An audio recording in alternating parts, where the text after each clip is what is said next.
And a pleasant good evening to you and to yours, and welcome to the Brevard Sports Network special presentation of FHSAA High School Playoff Football. Good evening, everybody. I'm Alan Slaughter-Zinski, joined alongside my broadcast partner tonight, Anthony Knockreiner. And tonight, we have the rematch everyone, with all due respect to Titusville, was expecting, as the Eau Gallie Commodores come in at 8-3, and they host the 7-4 Merritt Island Mustangs. Tonight's game is brought to you by just two sponsors tonight: Christy Lindbeck, the real estate expert, and Gamers Are Us. It is that time of the year. You've got a gamer in your family, whether it be board games, card games, video games. Gamers Are Us, located in Cocoa. All right, Anthony, what's your synopsis on this thing tonight? If Merritt Island can stop the run, then they've got a shot. That's it in a nutshell. I mean, what else? It's like the Super Bowl for 2 weeks, right? For a month and a half. Once this trend was picked up on, the only thing you can ever say about Merritt Island is if the Mustangs can stop the run, they'll win the football game. Yep. Right? Look who's with us, buddy. All right, so we got a third guest joining us here. It is Mark Moses from the Mark Moses Show. Mark, put that headset on for a second. All right, so here we go. So, Mark, let me ask you this. I just asked Anthony. Now, we both come on your show with regularity. We tell you each and every week that Merritt Island can't stop the run. Ogalli runs the football. What needs to happen here tonight, Mark, for Merritt Island to win this football game? Well, first off, they shouldn't be listening to us. All right? I think that's the first thing. Okay, because we're the naysayers saying that they can't stop the run. And you know Merritt Island. You know they've been thinking about that. And when did they play each other? About 2 weeks ago? November 4th. That was a game where Ogalli went to Merritt Island, went to the Old Dome, and dominated that football game. Yeah. That wasn't that one you popped. I thought you popped in on that one. It was. I know. It's been a crazy November. Yes, I saw you 6 days ago. Right, Okay, right. Playoff win. But I talked to Coach Sands. He took great pride in that win. Yeah. He really did. That was a big win. Beating them in Cocoa this year meant a lot to him. As Ogalli's, put themselves on that map of we're the best team in Brevard County. Yes, they are. And they're one of the 5 that's still alive here in Brevard County tonight playing in this football game. If you're Merritt Island, I'll just tell you this, Alan. They have to come out. They cannot be slow. No. They cannot turn the ball over. They have to come out. They have to score touchdowns. They can't settle for field goals. They've got to move the ball down the field. And their defense has to step up, or this will be over at halftime. All right, real quick, let me get your take on the other games tonight. Cocoa, listen, it's rare Cocoa is on the road in the second week of the playoffs, but here they are. It's punishment for how they started the season at 2-4. They travel over and play a pretty good Calvary Christian team that can run the football. The Tigers have won 4 straight. Ryan Schneider seems to have that team turned around, although last week, up and down performance at times. Your take? Ever since they lost to Eau Gallie, I think that was the wake-up call they needed. Yeah. And you did a game on a Friday night at Astronaut, I think. Yeah. And they hammered in that game. I don't know if Astronaut scored that football game. No, I don't think they did. And it just looks like one of those things. They're a second-half team. They're getting hot at the right time. But you're right. I've known you for over a decade. I don't remember Cocoa being on the road this late in the season. No, listen, I've been broadcasting Anthony and I for 13 years, off and on here on Brevard County. I just don't remember ever traveling for Cocoa. I can't remember a game where Cocoa doesn't have a state player of the year on their roster. It's been a couple years. In fact, I will tell you this. Ryan Schneider didn't put up any of these players for faculty players of the year. Was he not happy? No, he just said none of them was true. And listen, that's the standard at Cocoa High School. It is. I mean, look, you played in 4 straight state championship games, won 3 in a row. Right. But here's the key. Just like Coach Sands here at Eau Gallie, they wanted the smoke. They wanted those schedules. Right. They could have done Mark Moses Cupcake U, but they didn't. Okay? I hear you, buddy. Mark, the other 2 games, really, these are, for lack of a better term, Vieira and MCC face 2 gauntlets in this state, and I think both of them will go down swinging tonight. Let me see that again.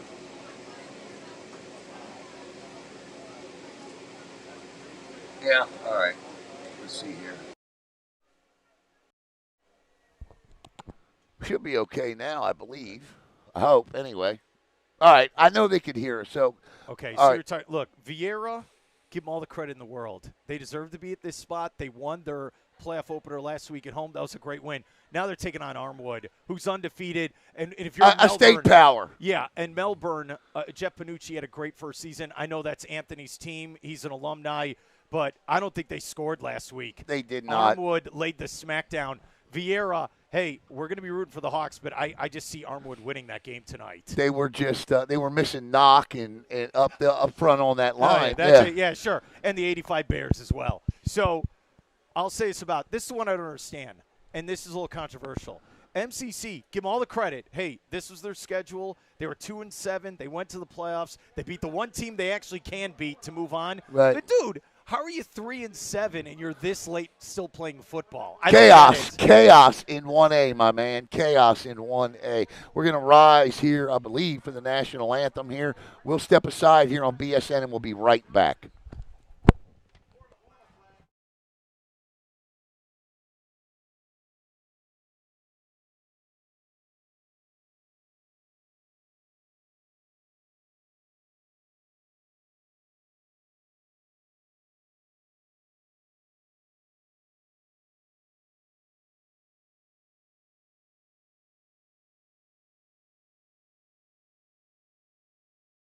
Hi, I'm Christy Lindback with Compass, your East Coast real estate expert.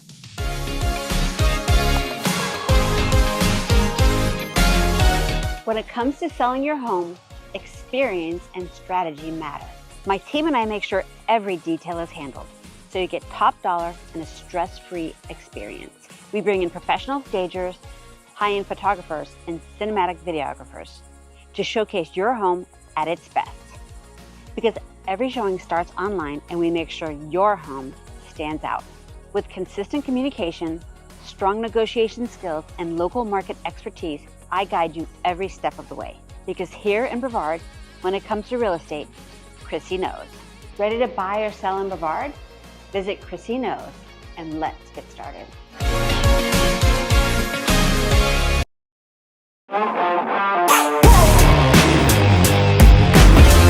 Go! Let's go 2 minutes of rockers to fire it up.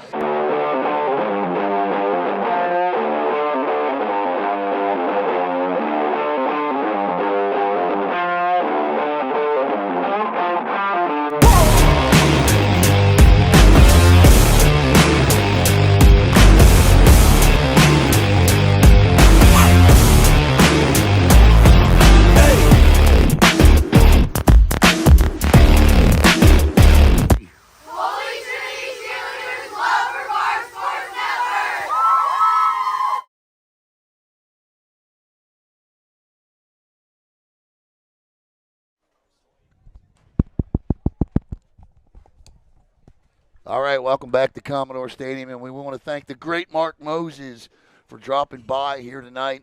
Mark's going to hang out, and we're going to get his take on things throughout the course of the evening, at least as long as he stays here tonight. Anthony, it's 2 weeks in a row we've seen Mark in a press box. Can you believe that? He said Bigfoot will be here next, and we want to thank the gentleman down there in uniform. Knock, I've been excited for this all day long, all week long. We were going to go do the Cocoa game, and we actually got permission to do. Let me explain what happened. We actually had permission to go do the Cocoa game.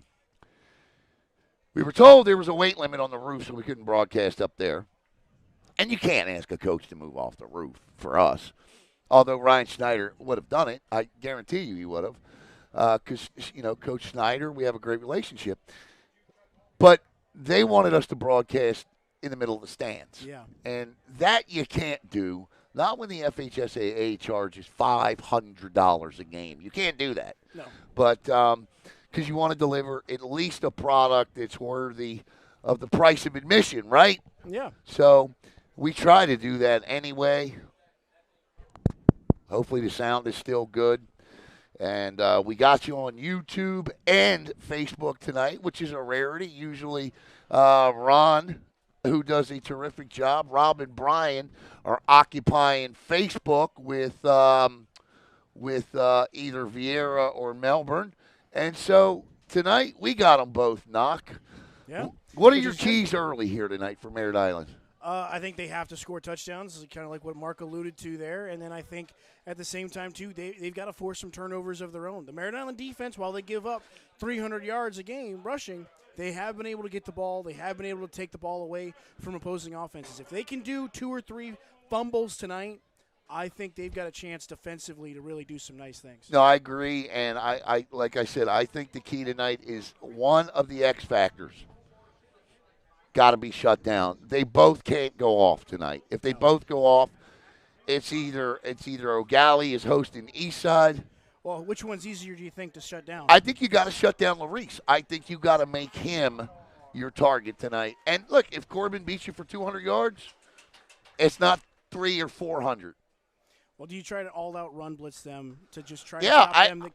Until they can throw. Nothing to lose tonight. Yeah. Absolutely. Because you lose tonight, and it's helmets to the left and shoulder pads to the right. That's what's next, right? Yeah. If you win tonight, then it's the great tradition of what? Practicing on Thanksgiving. And one of these two teams guaranteed that I got to get my butt up Thursday morning and get out to the practice field. Because a Brevard County team's got to win, right? Right, exactly.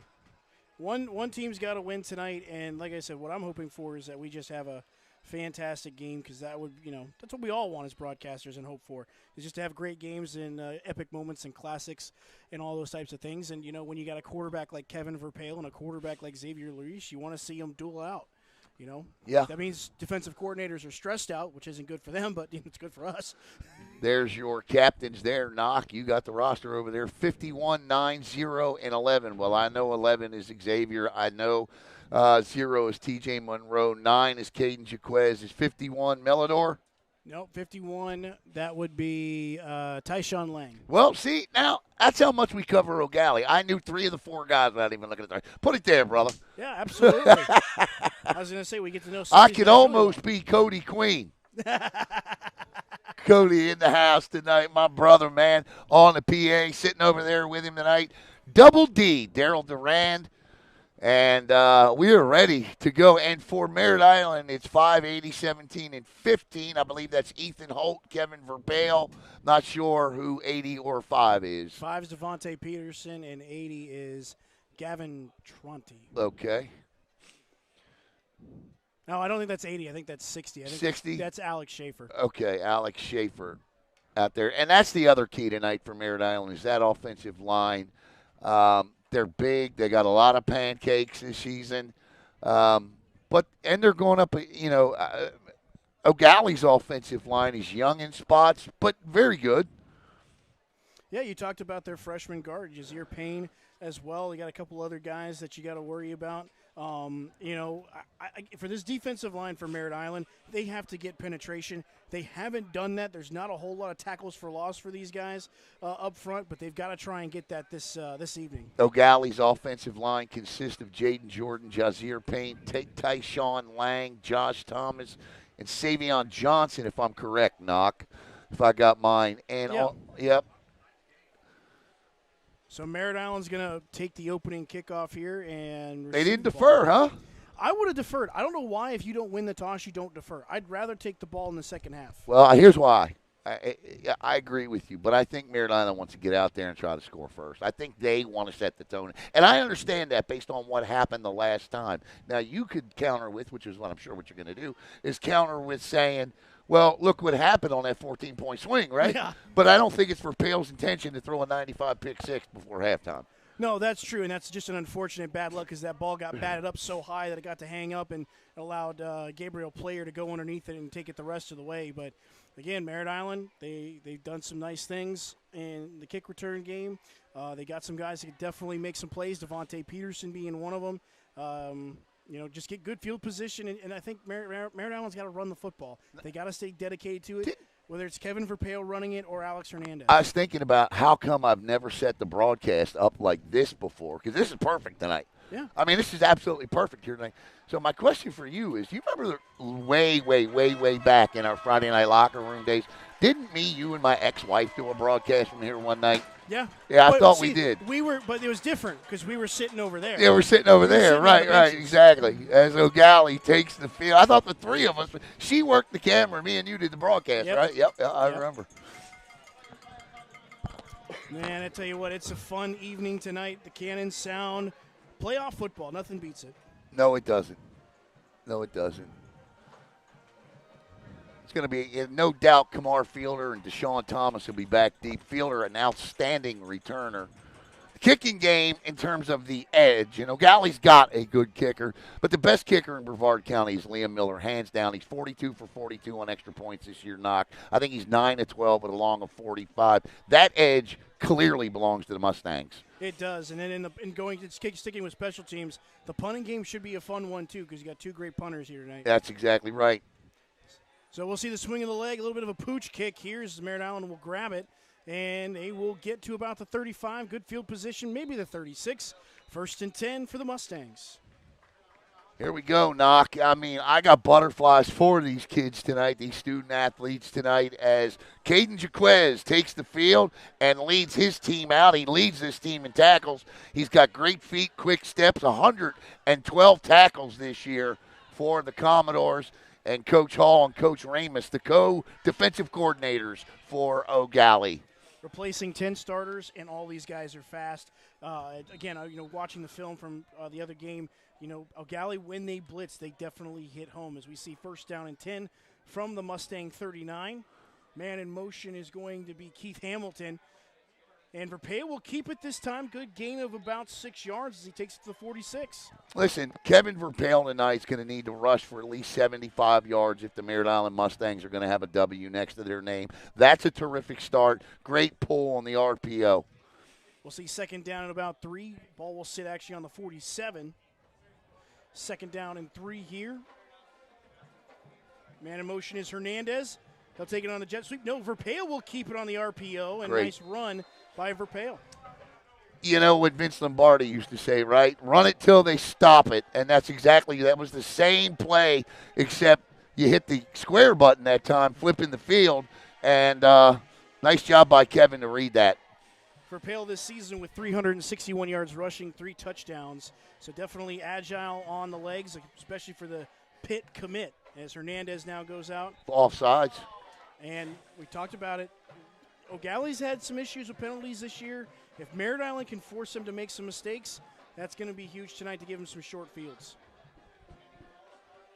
Want to say, check that. That's actually going to be. Oh, wow. So check that. It wasn't on Eau Gallie, and Merritt Island can't afford to get behind on the sticks. Want to welcome in everyone in the comments. Now, listen, Caleb's monitoring the comments from the BSN studios. Him and his, get well, Caleb, him and his, poor guy, man. Tell you, it'll be a long holiday for him. But he's up for it. He's ready. He's fighting. So just keep your comments classy, please. Verpale will throw it quickly, and that, I believe, is to Hernandez. Hernandez will get some of the penalty yardage back, maybe to the 49, gain about 2. That's a great job by the Eau Gallie defense there, recognizing what was coming immediately. Listen, the one thing you're not going to do with Eau Gallie, and you saw it on the first 2 plays of the game, is you're not going to beat these guys east and west. There's just too much speed out there, Knock. Verpale, you got him up the middle a couple of times. I think that's where you need to operate tonight if you're going to be successful on the ground. Yeah, I think with Merritt Island, you don't want to get behind the sticks here, 2nd down and long. As we you got get false another stall. flag. Yeah. And the Mustangs going backwards.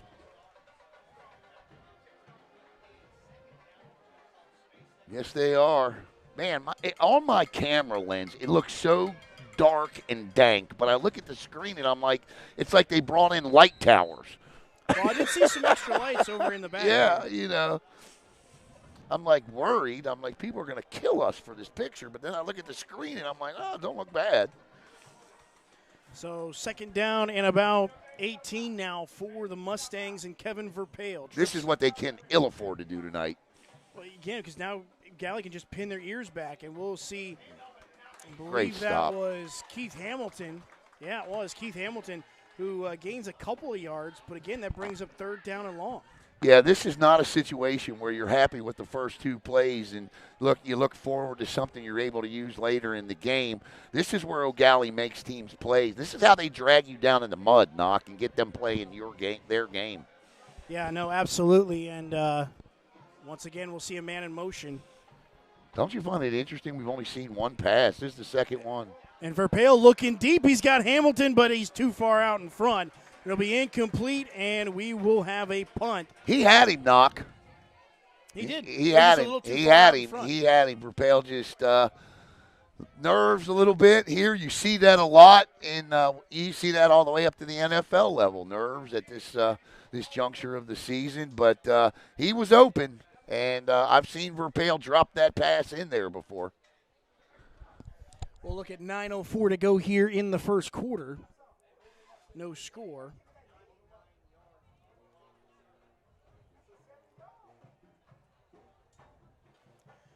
Liam Miller will punt this one away, and it looked like it was a fair catch, but it will be Larice backing up, and it'll take a good bounce as it'll be right at the 10, 15-yard line.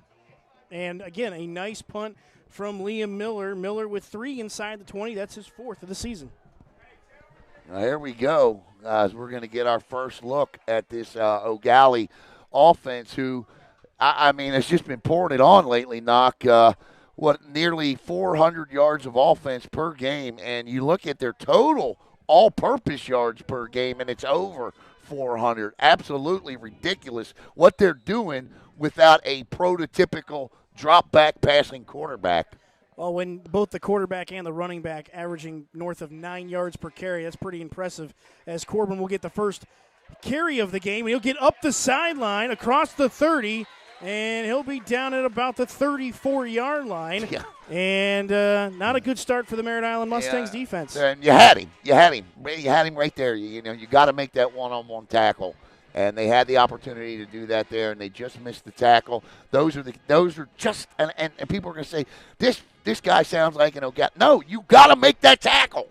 Yeah, Merritt Island has to do something they haven't done most of the year, and that is be stingy on the run game here tonight. Their defensive line has to get penetration to really force these guys to go east and west more than north and south, as Monroe will be the man in motion on 1st down and 10 at the 34. There you go. And we will see Corbin continue to turn the Pistons as he'll gain a couple of more yards. That looked like Roman Mingo for the Mustangs in on the stop. Boy, Roman Mingo has really come on here over the last couple of weeks in terms of tackles. He has gone from about 5th or 6th on the team in tackles to, I believe, he's now 3rd right there behind Jarvis Howell, who, by the way, Jarvis Howell leads the county in tackles. I was going to say, he's what? Jarvis Howell's got 139? Yeah, he leads that county. He's over my man James Olson at Vieira. As once again a handoff to Corbin. Corbin tests this edge here. There you go. And a nice sound tackle there. And I believe that was 21. That was Jonas Walters in on the stop. He's got 83 tackles on the year. Listen, that right here is where you, what do they say? Time to make the donuts, right? Right here's where you got to make the donuts. It's 3rd down and 4. That goes way back to the 80s. You probably have no idea what I'm talking about, Knock. But close. I'm an 89, baby. Okay, all right, I'll give you that. They got to make this 3rd down stop right here. 3rd down and 4. Look at the formation. They're too far back. And we got whistles coming across here, and Merritt Island didn't like what they saw. Well, yeah. Listen, I think if you're the defensive coordinator here, you look at that and you go, why do we not have 8 guys in the box on 3rd and 4?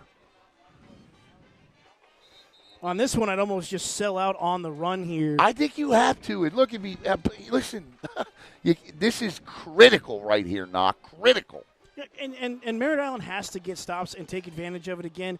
That offense, or the drive previous for the Mustangs, was promising, but because of penalties, they got behind the sticks too much, and they were forced to punt. So, again, this defense here, can they get a 3rd down stop? And I would just send the house, almost like play the Bear defense at this point. You got to play disciplined off the edges here. You got to seal the edge, and you got to stuff the middle. And you just hope your guys make a play. Somebody has – this is where – even high school legends are born, right? I mean, we'll see, but make a play. This is definitely an area where Howell's got to make something, slip the gap, slip the fullback, whatever he's got to do here, because, again, it's so dangerous with a quarterback like Larice and with a running back like Corbin. Either one of those guys for a split second with the ball can all of a sudden You go still 60. only have 6 guys in the box. Well, Mingo's got to drop down a little bit more. But definitely got a bunch of guys up front. Return to action, 3rd and 4. Critical here from the 41. Needs to get to the 44 for a first down. High snap. And Larice is going to keep it this time. It's a quick throw, and that'll be incomplete as the pressure coming off the edge. And that was going to be from Howell as well as Devontae Peterson. There you go. Now you bring up 4th down, and Xavier Larice will stay on the football field. A nice stop by – listen, I don't think he makes the first down even if he catches the pass, but great call to blitz up the middle like that, to force a guy that, well, let's face it, he's not a quarterback, to throw the ball there. And Larice is going to keep it. Trying Wow. to find a way to roll, and Walters has to make a tackle. We got a flag that flies. Walters still holding on, and he makes the stop. We'll see what the flags are. That's a play. Oh, yeah, let's check the flags before we open our mouths. I think it's a hold. That would be the area. Yeah. And that's exactly.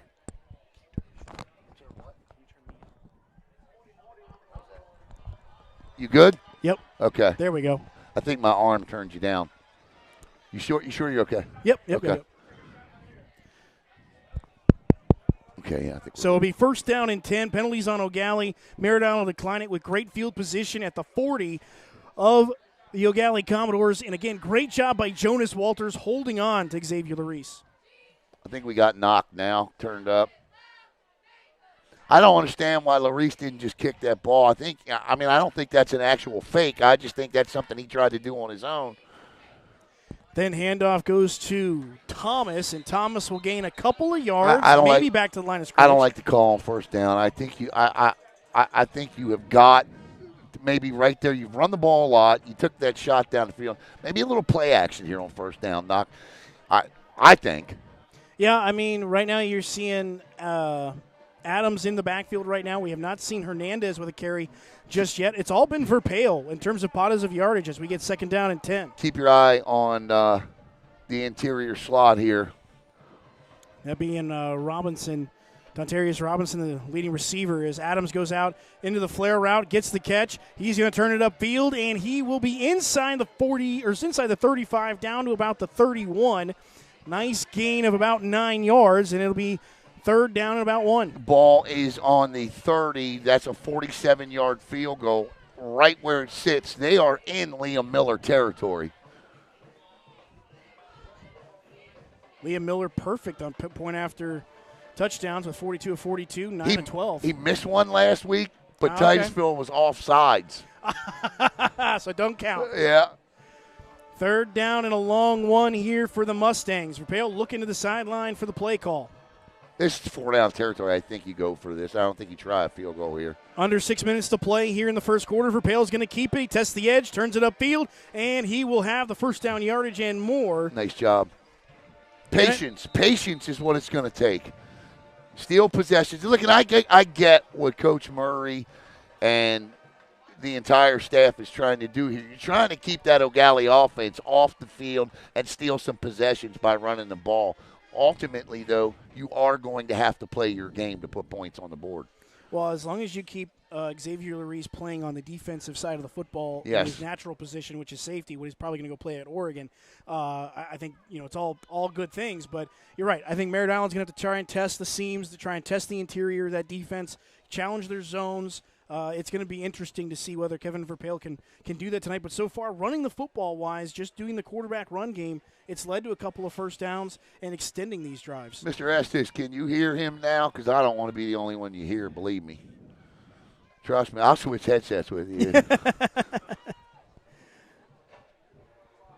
First down and 10 now for the Mustangs. We'll see Robinson, Hamilton, and it looks like How much time we got? I can't see the clock. Oh, yeah. Zachary Olsen in at wide receiver right now as well. Thomas lined up as a tight end. Hernandez sidecar left of Verpail. First down and 10. Play action. Verpail going over the middle of the field for Thomas, and that is incomplete. A fantastic hit by Larice, but a flag comes in. And listen, I don't like the call. I don't you like the don't call like either. The call. Nobody in the stadium likes the call, but that's the rule, Knock. But I feel like he hit him more in the chest, not the head. I'm not disagreeing. He's still defenseless. I don't like the call. I hate the call. Hate it. But by the rule. Yeah. But so it's going to be a penalty, and it's going to mark the Mustangs forward. Personal foul. And it pains me to say that because that's a great defensive play. Great defensive play. Take the rule out. Yeah. I mean, aren't most receivers defenseless? I would say so. Jeez. So after the penalty, it will put the Mustangs at about the 14-yard line. First down and 10 as the Mustangs trying to score first here and put points on the board in this round 2 game. Show him blitz. Verpail will keep it himself, eludes the pressure. Verpail's now going to take off looking for a block. And he'll spin around and is brought down by the freshman phenom, Captain Roll. Love Captain Roll. Watch that young man play youth football. Outstanding football player. Gain of 5. I love sitting in Ogalli's booth, man. Mm-hmm. Because the coordinators up here are so into the game, man. They don't just call the plays down to the. We know what's coming. Be second down and about 5 here for the Mustangs. 4:19 to go in the opening quarter. We're going to get Mark's take on. I'm going to give him my headset here in a second. Hernandez now. It's going to be Robinson in motion. Comes to the inside slot. Now Thomas as well. Kind of loading up that right side. Pitch out to Hernandez. Hernandez turns it upfield. He'll get to about the 7, but I'll tell you what, he was met by a stone wall, and that was led by Yasquez and Davis, the linebackers for the Eau Gallie Commodores. Hernandez running into quite a wall there, Mark. I think Allen needs a break here for a second. So I'm the backup quarterback here. Hey, if you're Merritt Island, keep running it. Keep running it down their throats. Well, we'll see as we see third down and about 4 here for the Mustangs. Got to get to about the 3-4 yard line here to pick up the first down. They're at the 6. Verpail is going to keep it this time. Spins around. He'll be at the 5. We'll see where they spot him. And so fourth down, and the way it looks like from here, it looks like it's a long one. You got to go. You got to go for it. You can't settle for field goals here, Anthony. So it looks like Tyler Murray's going to keep his offense out there, and we'll see what they can do. I mean, also, too, I try and draw them off sides, maybe then take a timeout. But we're under 3 minutes to play here in the first quarter of this FHSAA Round 2 playoff matchup. Thomas the man in motion, and a man did jump off sides. Yes, they did.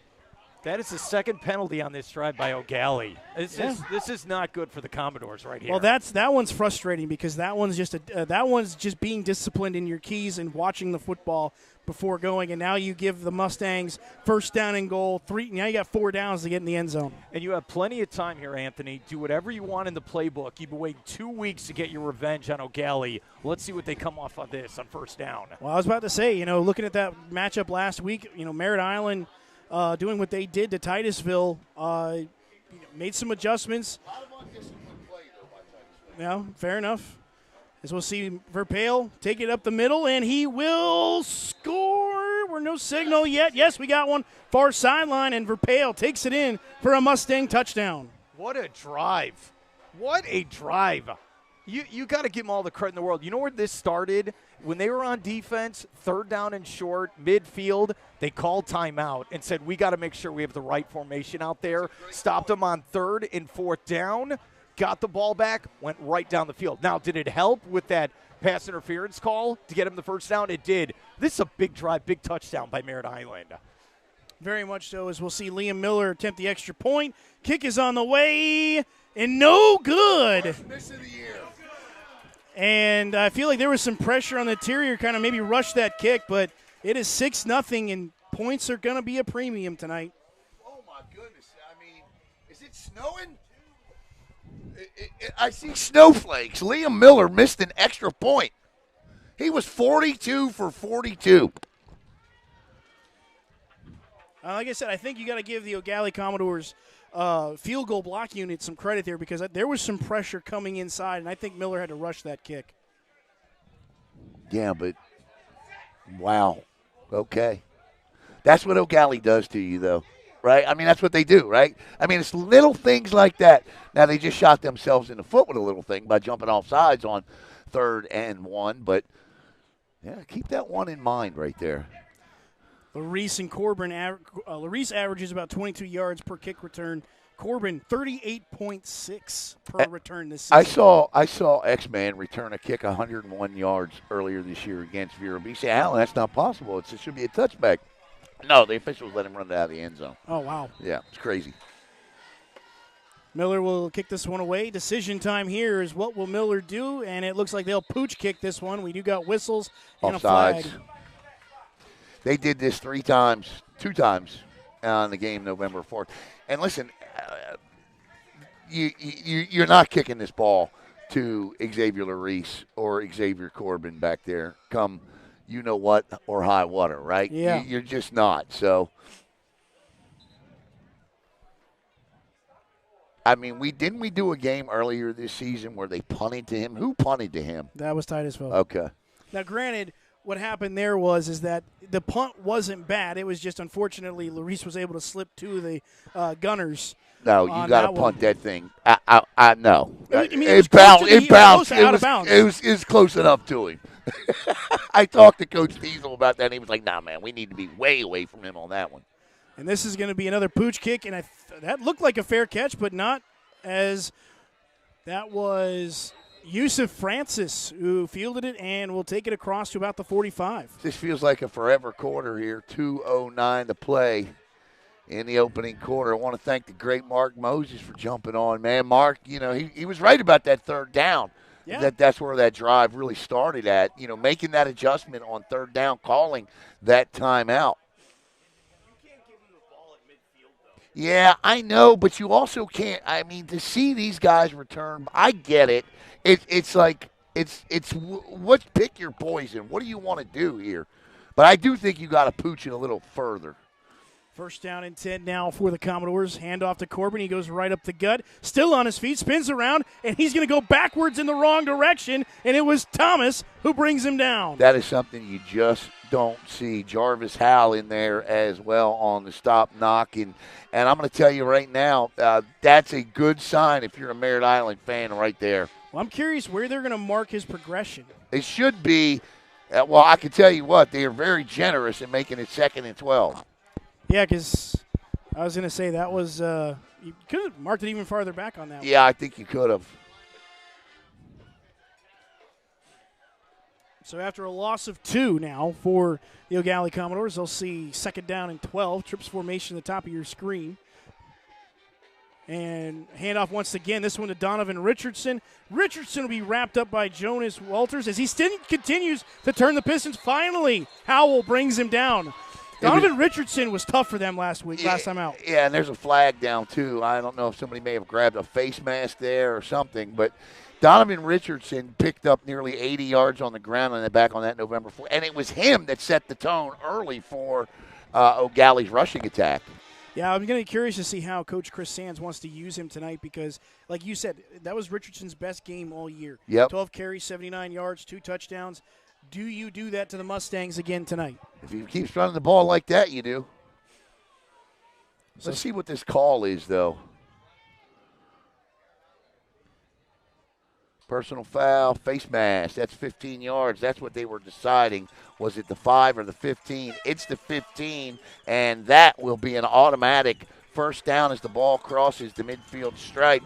So a penalty on a face mask, and the Mustangs shoot themselves in the foot, and now the Commodores have a breath of fresh air here, Knock.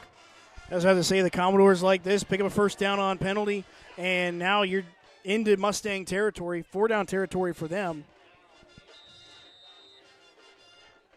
Richardson, sidecar left, of Larice. Trips formation at the top of your screen. Larice on the quarterback keeper. Still running. Still trying to continue to churn out the yards. He does as he gets across the 30, inside the 30 to about the 27. Merritt Island's got to start hitting low. We've seen on several instances, even on the tackle for the loss, you got to stop tackling up by the shoulder pads. That's what they're doing. You need to take the feet out. Now, I don't know if we've got another penalty flag or if they're discussing the spot. I don't know where these referees are from.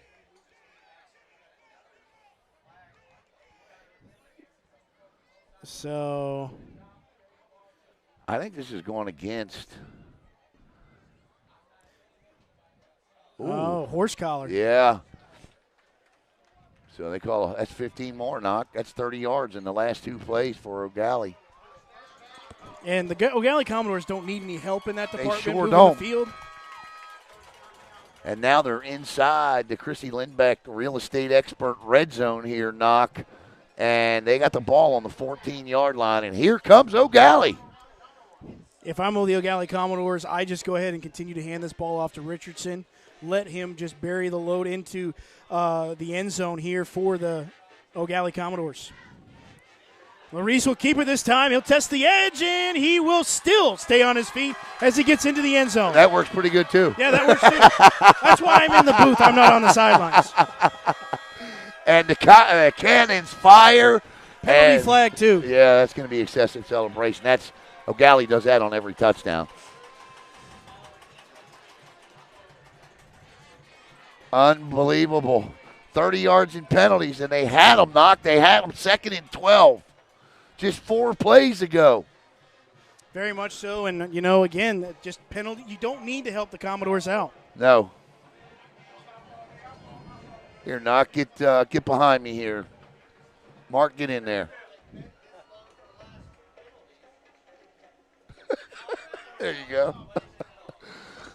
But, also, too, like I said, I want to see Donovan Richardson carry the load tonight as well. I know, obviously, Corbin's done a fantastic job, but, man, this kind of game just sounds like a bruising running back like Donovan Richardson. Yeah, 42 seconds to play in the first here, and Eau Gallie has tied it up.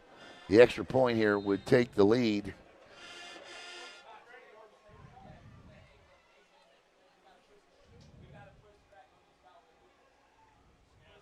And he drills it, Knock, right down Eau Gallie Boulevard. Penalty flag flies once again. Got a penalty flag on every play so far. Jeez, here we go with this. Another 3.5-hour high school football game. I don't mind the flags. What I mind are the 3-minute conversations after them. Yeah. Do you know what you're calling? Then call it.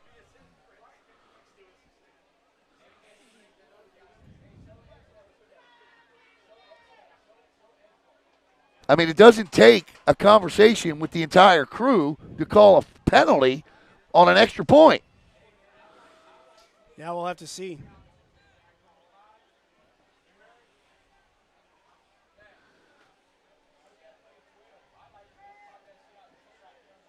Yeah?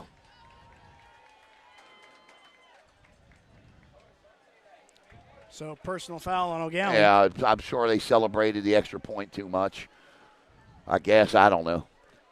Anyway, they're going to be kicking off from back around the 30 or 20 or somewhere back then. But the extra point, the all-important extra point, Knock, if I told you on your bingo card that it would be Merritt Island that has the missed extra point, you wouldn't have picked that square, would you? Yeah, no, I wouldn't have taken that square, considering the fact that, we've seen. Well, bingo doesn't really give you a choice. No, it doesn't really.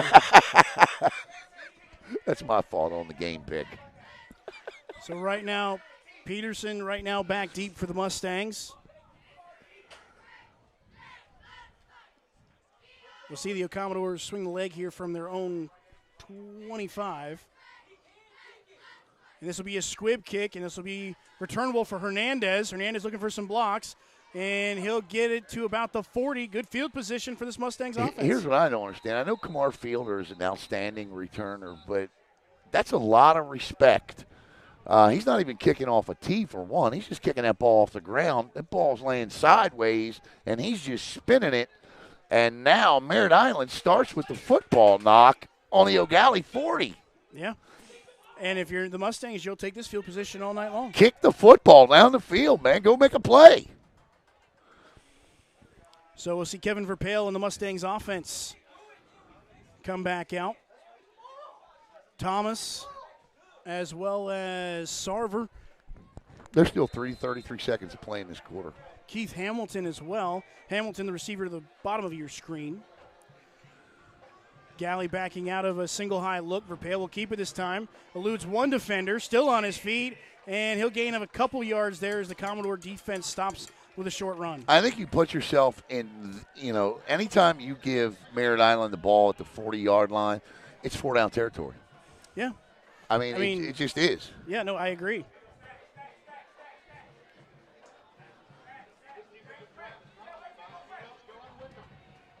Doubles now. They're stacked on top of each other, Knock. Very much so is Kevin Verpail. Again, we haven't seen the ball in the air too much so far tonight as you get a quick throw to Sarver on the outside. Sarver gains maybe 2 yards and is quickly tackled. That looks like that was Xavier Larice. That's an outstanding play by Larice over there. You got to make those one-on-one tackles, especially on those bubble screens, those quick outs to your receivers. You got to make those tackles, and Larice does so on that play right there, and he only gains a yard. So it'll be third down and about 7 now, and it looks like that's going to finally do it for the end of the first quarter. Are you kidding? We go to the second, 7-6. The Eau Gallie Commodores lead the Mustangs on Brevard Sports Network.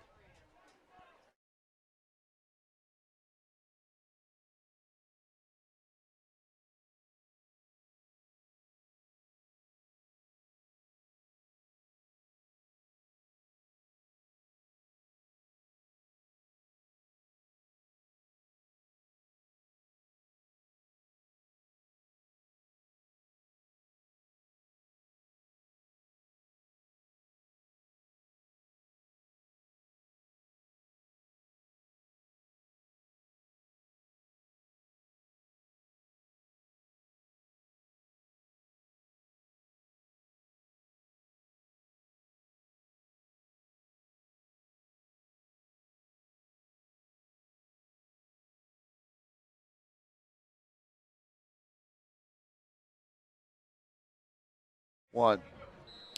And we return to action, third down and 7, a big one here for the Mustangs. It is 4-down territory, as we'll see 4 receivers to the far side. Quick throw. That one is a Thomas, and that falls incomplete. Again, a great hit by Xavier Larice. That's a good hit that time right there. You got to catch that ball, though, right? Do you attempt the field goal here? No, no, you go for it? No, I think you got it. Well, I would punt this. Can Liam Miller sky punt this one? I think you try to angle this ball out. Liam Miller's that good. I think you try to angle this ball out inside the 15-yard line, but they're going to go for it. That's what I would do. And we'll see Sarver, the man in motion. I'd take a 5-yard penalty here, and I'd punt it.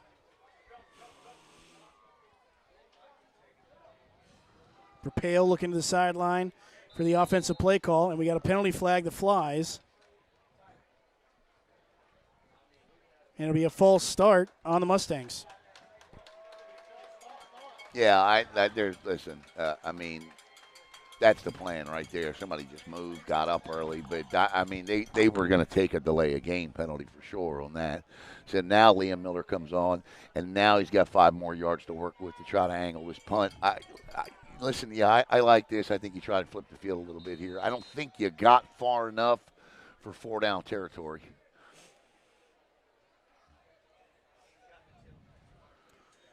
Miller will go ahead and punt this one away. Sky high. This could be returnable. It is not. It'll take a Mustang bounce. Great punt, man. And it'll put it inside the 10 at the 7. There you go. That's a great job by Liam Miller. Let me tell you something about Liam Miller, and I tell everybody this on every Merritt Island broadcast.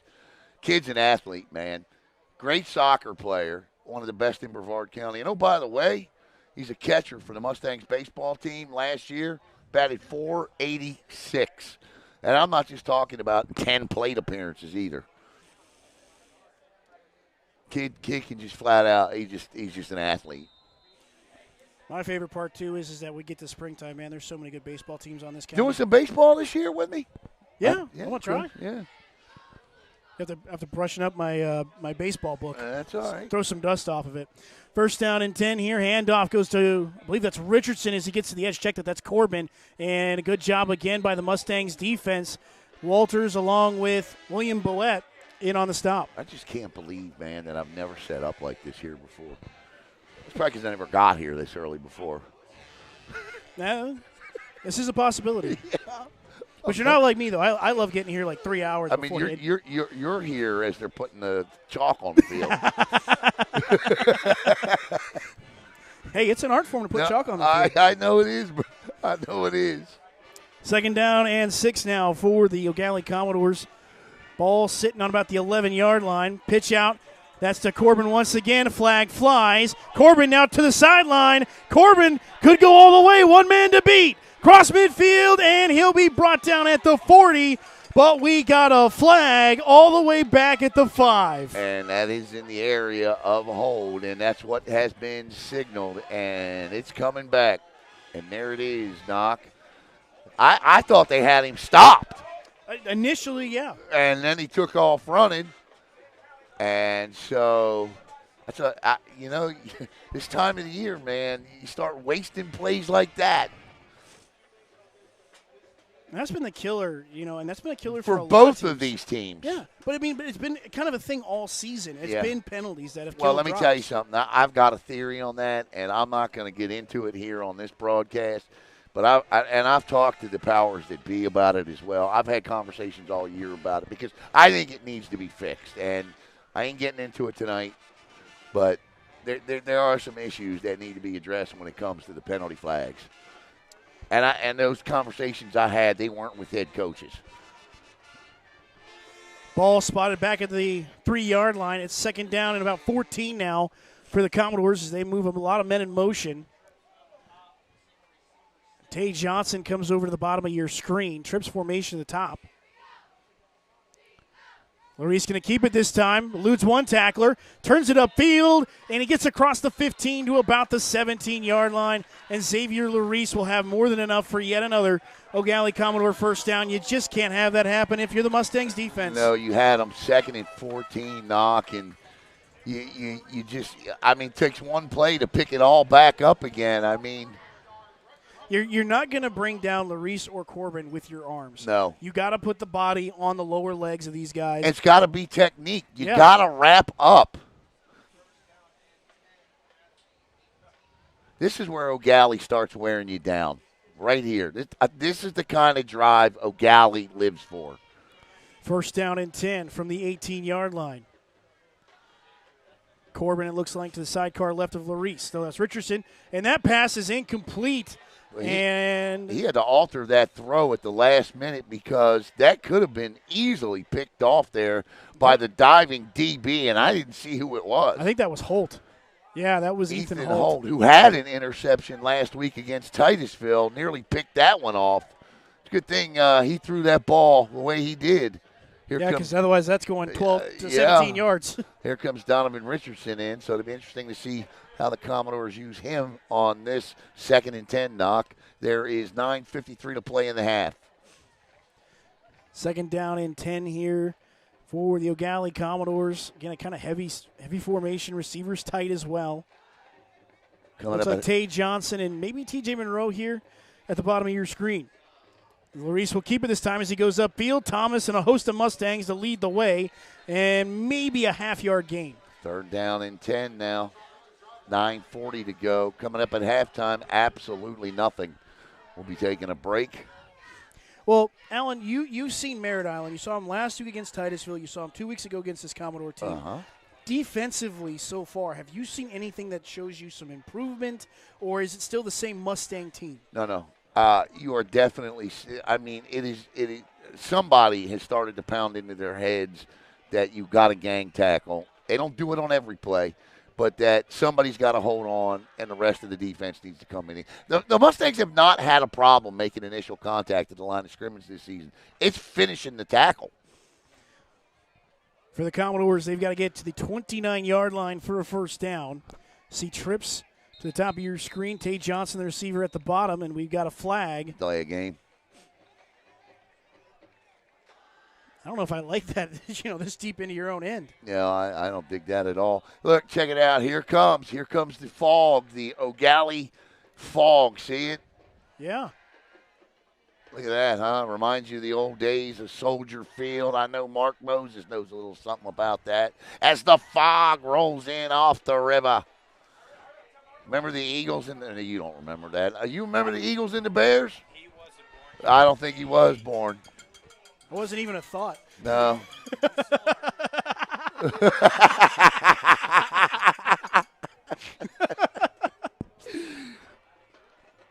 So Tay Johnson, TJ Monroe, the receivers at the bottom of your screen. Cole Petzer along with, I want to say that's Lucas Vaselli in the inside slot. Larice for third down and a mile. Larice steps up, going to run for it. Got it, man. He's got the first down and more. Can he go all the way? Down the sideline. 40, 30. One man to beat, and he's still on his feet for a Commodore touchdown. Unbelievable knock. And there's the cartwheel and the backflip for the Oregon fans in attendance. And I tell you what, Knock, unbelievable play by Xavier Larice. That play right there was 85 yards.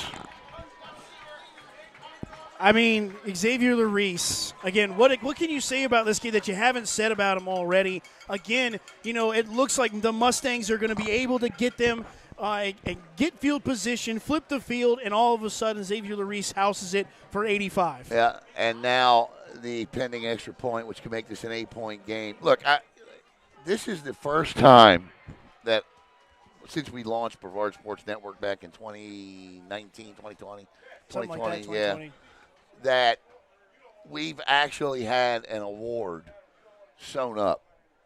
The Player of the Year award, the overall Player of the Year award in Brevard County's his. Oh, yeah. I mean, now we do give out another award called the Most Valuable Player Award. You mean you do that thing where the NFL should probably do it too? Yeah, and this award goes to the player that it's actually like an MVP. Like if you actually took that guy off of that team, what would they have been record-wise? Obviously Larice, he won that. That's the award Larice won last year as – snap is good. Kick is on the way, and it is good. And the Ogalli Commodores 2 for 2. That award, and they're up 14-6. That award is sewn up as well. That award is going to Noah Flores. I mean, you could look across the landscape of Brevard County football, but you're not going to find two players that did more for their teams this year than Noah Flores and Xavier Larice. You're just not. What'd he say? Touchdown what? Yeah. O'Gally's all-time touchdown leader now. And Ogalli has been around for a long time, so that's saying something. 100 years. In fact, when they won that district championship 3 years ago, it was their first in program history. And now they have their all-time touchdown leader. And he gets it in dramatic fashion. Yeah, 85 yards running down the sideline. And, again, they tried to catch him, but yeah. And that's the other thing. That's the impressive part about Xavier Larice, too, is you can push him as he's running at full speed, but his center of gravity is still right there, and he's going to stay on his feet. You said he could go all the way, and he was at his own 45 with four guys still at a shot at him. But you're absolutely right. He could go all the way, and he did. The camera moves at,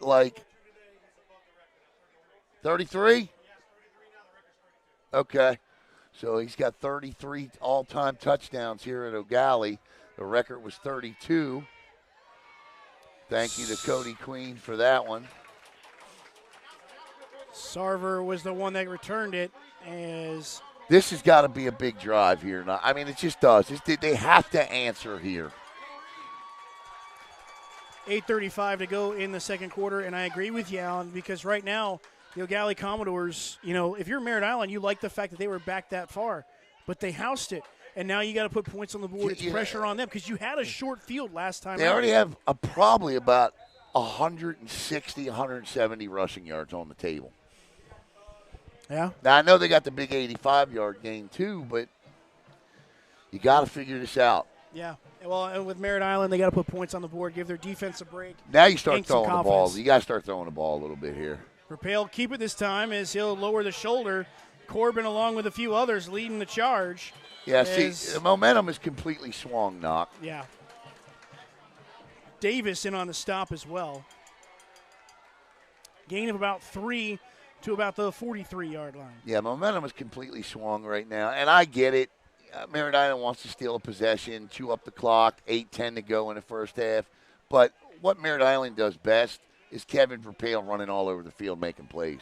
Yeah. And he's got to start getting the ball down the field a little bit now. I like the run-first attack, but you're not stopping this Eau Gallie rushing attack. Second down and about 7. Thomas as the up back. Verpale play action. Pressure coming. Looking to throw. Throws it deep with a rainbow, and that one is incomplete. I think that might have hit the back of the safety, Keanu Gallardo. And that'll fall incomplete. It'll be third down. And, Alan, we talked about this to start, whether the decision to receive the opening kickoff or not. Well, 7 minutes and 39 seconds. We'll see what happens with this third down. But the Eau Gallie Commodores could get the ball, and they have a chance to double up here as we get closer to the end of the first half. They get the next 14 points. It's lights out. I don't care who you are.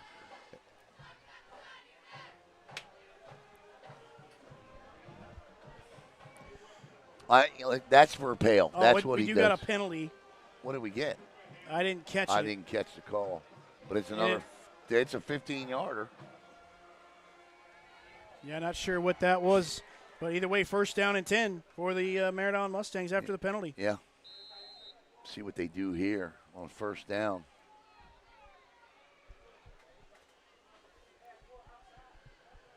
First down and 10 from the Commodore 47. Handoff to Hernandez. Hernandez met at the line. Oh, my goodness gracious. And no gain as the defensive line, along with linebacker Caden Yasquez, in on the stop. Caden Jaquez.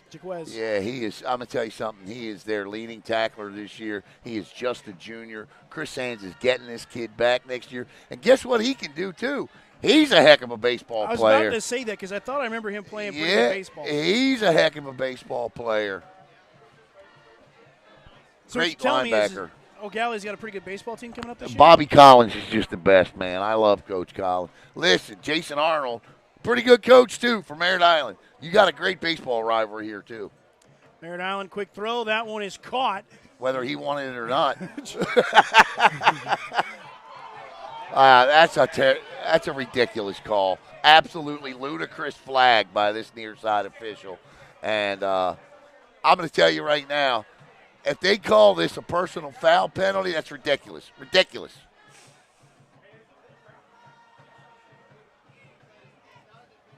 See here. But, of course, they're going to need 5 minutes to talk about it.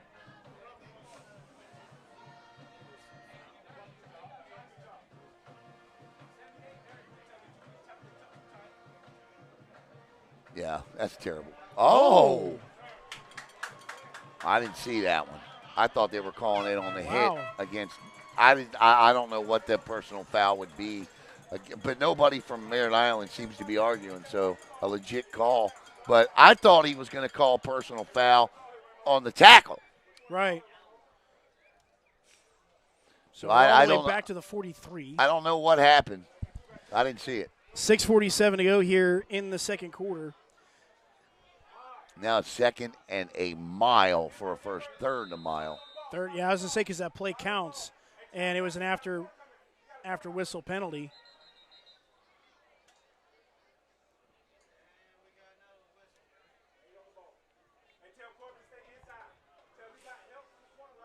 You got Corbin and Larice back in the safety role here. Third down coming up. You'll see the stack of receivers there. Thomas and Robinson, two guys to keep an eye on. Kevin Verpale's favorite targets here at the bottom of your screen. Verpale looking to run for it now. He's going to take off. He's got plenty of room to run, trying to make a guy miss. Lowers the shoulder, continues to run, and he will gain a couple of yards. That's a great job, just hanging on, waiting for help there, making sure Verpale didn't continue to go. That was number 15 on that tackle there, Knock, for Eau Gallie. And I believe that's Bobby. Is that Brody Grantley that made that stop? I don't know about that one. Yeah, Brody's the backup quarterback, but I thought it was 15. Could have been 16. Yusef Francis makes a little more sense. Francis. Under 6 minutes to play now, 4th down, and here comes the punting unit for the Mustangs. Back deep is Larice. Liam Miller, fantastic punter. Just kick it in the end zone if you can. Gonna get that one off. That's not a great kick. And Larice will field it. He'll fair catch it in good field position. What, a net 15-yarder? If that's not Liam Miller's finest, that's for sure. 5:26 to go now, and the explosive Ogalli Commodores come back out on the field. Let's see. I know most of the games kicked off at 7:30. If they're anything like ours, they should be going to about 1 o'clock in the morning.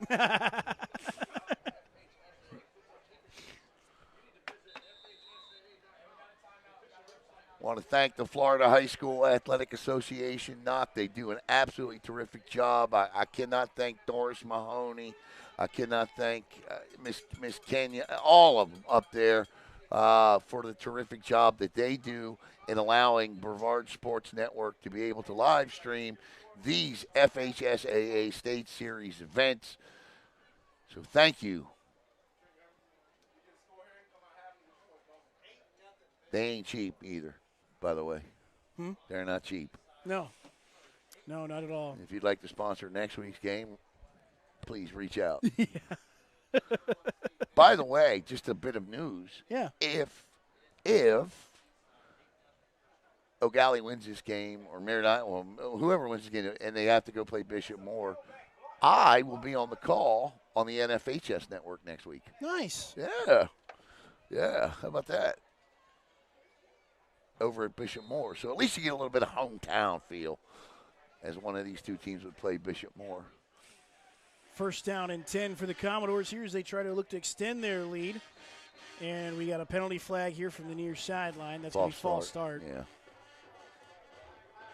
Captain Roll's going to be guilty, check that. TJ Monroe was guilty of that.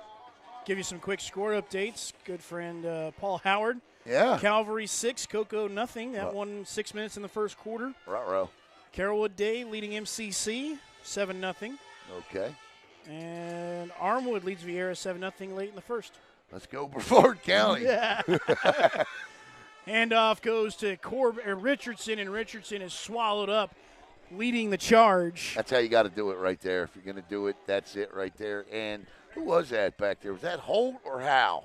I think that was Coughlin and it was the guys up front. It Mingo. Was 60. Who was 60? 60, that would be Schaefer. That's Schaefer. Alex Schaefer. Yeah, looks like Alex Schaefer in there on that stuff. Defensive lineman got in there.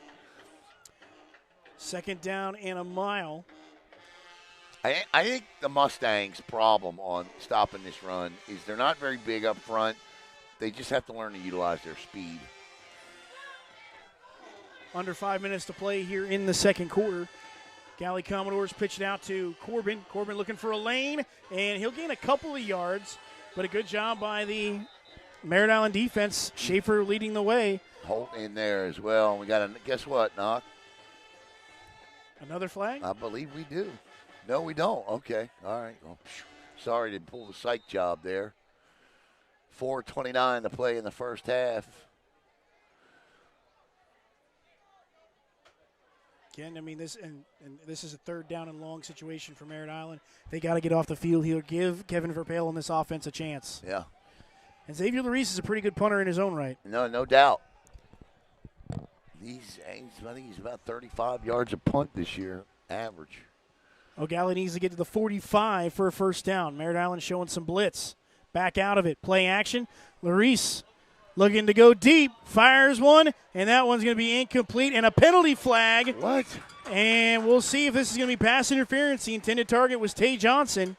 Unless he held Bishop Moore up. What's the score? 8-0 on east side. If this is against Merritt Island, it's 15 yards. And it is. Pass it. Let me ask you this, Knock.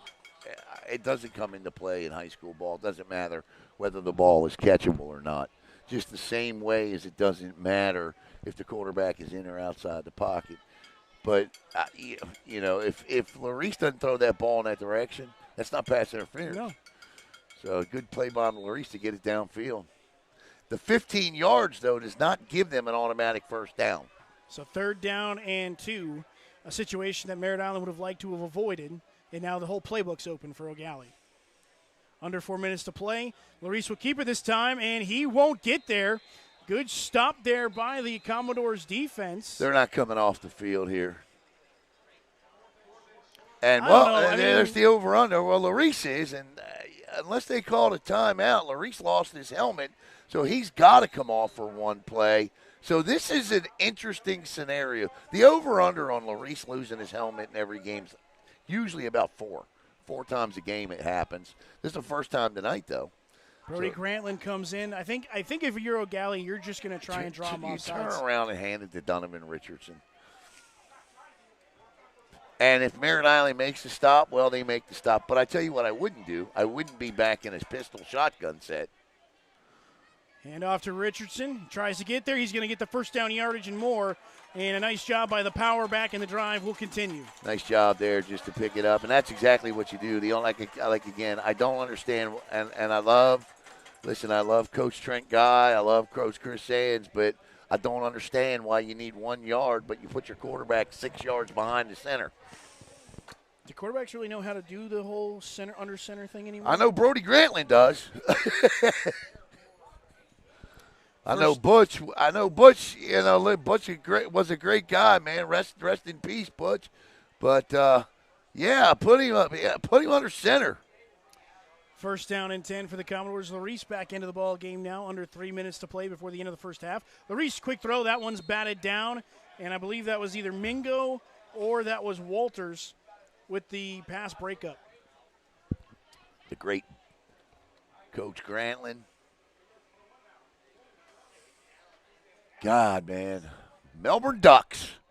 You know, I talked to Xavier Larice. Larice played for those Melbourne Ducks, Coach Grantland. And, listen, it's just wild that Larice played for the Melbourne Ducks and is going to go be an Oregon Duck. Funny how that kind of comes out. It kind of works out. And same color scheme and all. Yeah, it's crazy. TJ Monroe will be the man in motion.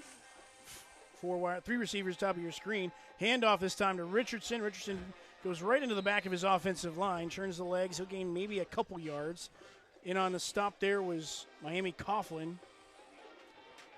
And it'll be 3rd down, about 7. Ball gets to the 49.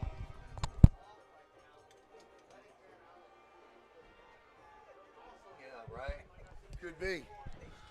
That's a good point. Mark, Mark said Commodores could win this football game without completing a pass. Last week they were 1 of 6. The one completion of 15. Or no, that was MCC. I'm sorry. MCC was 1 of 6.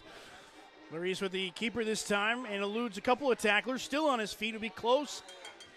Well, not as close as I thought, but he'll be stopped at about the 44-yard line. They need to start hurrying this up a little bit. There's 1:56 to go here. You're going to get the ball back to start the 3rd quarter, but you have a real opportunity, as we have talked about here, to make this game, put it out of reach. Yeah. Well, it almost feels like a setup here that the Eau Gallie Commodores, we maybe see a deep ball here. I don't know. 4th down. I don't know if they're confident. Oh, okay, sorry, my bad. 4th down, obviously, yes. No, yeah. We're not going to see the deep ball. We'll see the run first. Right. I feel like with the way the Commodores are moving, we'll see something soon. Yeah, the big play, maybe the heave, the captain roll in the corner or something. Right. Yeah, no, I agree. And now they're going to run this thing all the way down to 1:22 to play. Not sure why they didn't take the timeout sooner if they knew they were going to take it. All right, I'll let you get Mark's thoughts on what he's seen thus far. The great Mark Moses, as Alan mentioned, what are your thoughts so far? If you are Merritt Island, you are on the road to a team you lost 2 weeks ago on your home field. You're trying to get revenge. This score is only 14-6. Okay, less than 90 seconds left here in the first half. You have not done much on offense. You only had the 1 touchdown drive. But think about on defense. Ogalli scored when you gave up 2 straight 15-yard penalties. Then they put it in. The other one was 3rd and long, and Ogalli, their quarterback, makes a Superman play on 3rd down, turns into Lamar Jackson and scores. That's it. That's all Ogalli's done in this game. Merritt Island's helped them too much. If you're Merritt Island, you have to stop them right here. You got to go into half. And you got to be like, all right, we haven't played our best, but we're still in the ball game. But you got to finish strong here. Yeah, absolutely. As we see 4th down in about 2 yards, ball needs to get to safely the 42-yard line. As we see Merritt Island's defense, all 11 guys in the box.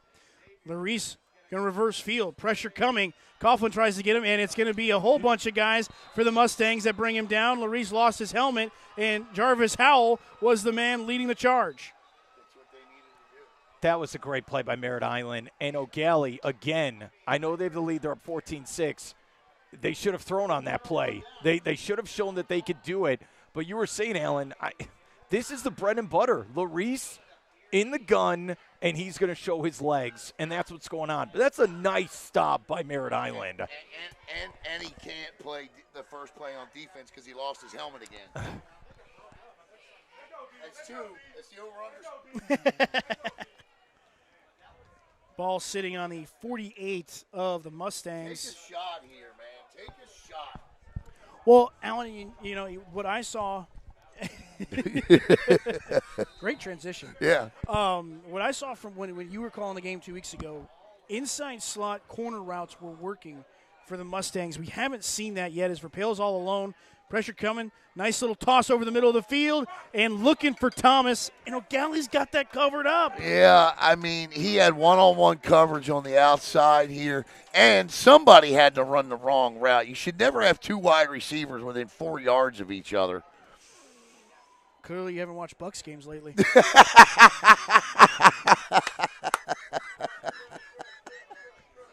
Oh, that's a good one, Doc. That is a good one. 1:08 to play here before halftime. Round 2 of the FHSAA playoffs in Class 3A.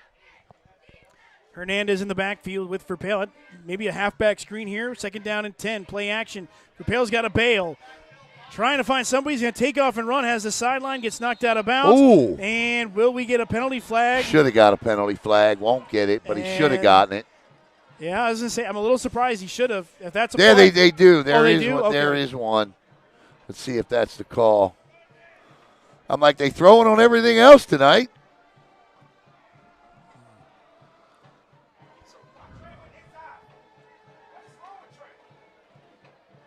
And what you've just done with that is you have now put them at least into Liam Miller field goal territory.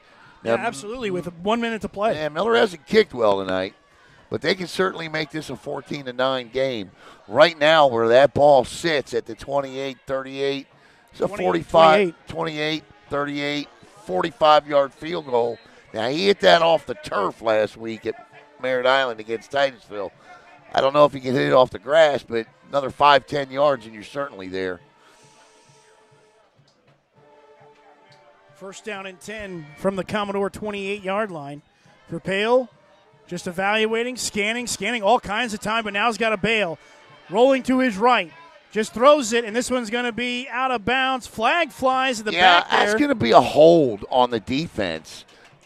Again, it does not matter if the ball is not catchable. That's not pertinent in high school football, but I think we're going to get a hold on the defense here.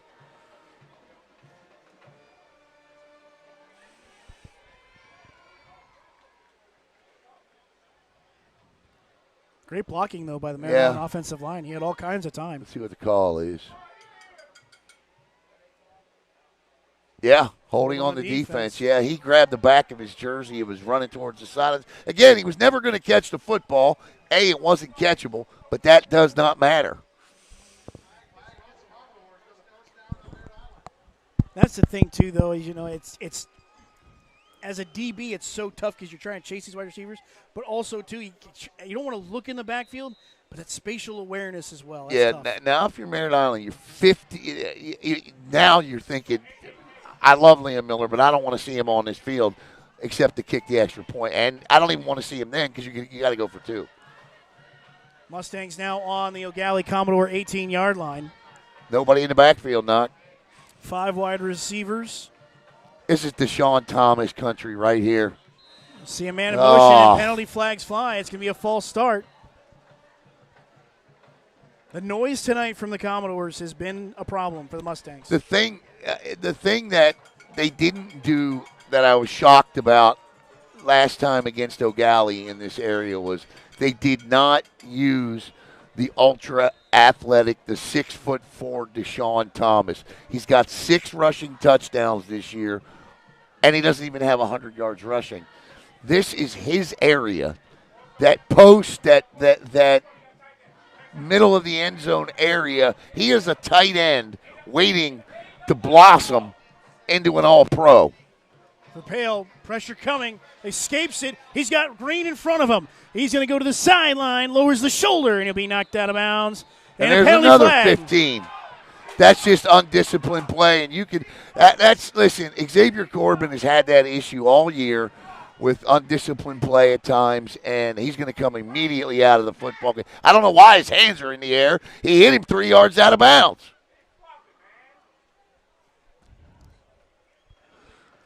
So that's going to be roughing. It's going to be Personal foul. Personal foul. That's 15. That's half the distance. So that ball's going to move down to the 10. But if you're Merritt Island, it does you no favors, really, because it shrinks the field. As a quarterback, a former quarterback, this is about where I wanted to play from. I hated 1st and 10 at the 10. Hated it.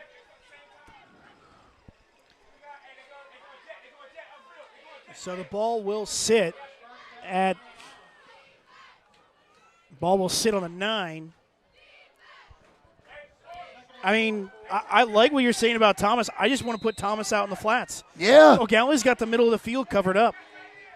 Yeah, find a way to get the ball in his hands here.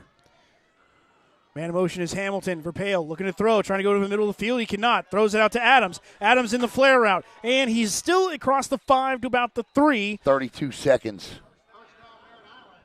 So they'll pick up the first down, so now it's 1st and goal. Here, at the 3. Oh, my goodness. I mean, could we be any more reminiscent of what we had back on November 4th? Yeah. I mean, right there. this is exactly where they were. Got to be smart with the football Marquise Ramos and Coach Hall, they're coming with pressure up the middle. That's what you know if you're Merritt Island. It worked for a pick 6 back on the 4th. Let's see what they do. If you're Merritt Island, you know it's coming. You know it's coming. My question is how many timeouts does Merritt Island have remaining? Because if they do have a couple in their pocket, I'd almost be okay with spreading them out and letting Verpail try to run it in again. This is where the game, it was 14-14 back on November 4th at the O-Dome. This is where the game got away from Merritt Island, right here. Let's see what they've learned. Well, and here's 2 big ifs. Ogalli stops Merritt Island for only 3 points. Ogalli goes into half with a momentum. Merritt Island comes away with 7 or 8, depending on what they do. Right. I mean, the momentum's got to be with the Mustangs. Here we go. 1st down and goal. Verpail looking to throw, going to Robinson, Got it. Robinson makes the catch for a Mustang touchdown. Merritt Island gets in the end zone. You know what they called the slant to draw up against the blitz through the middle. Beautiful, beautiful strike from Verpail, and now the Mustangs got to go for 2, Knock.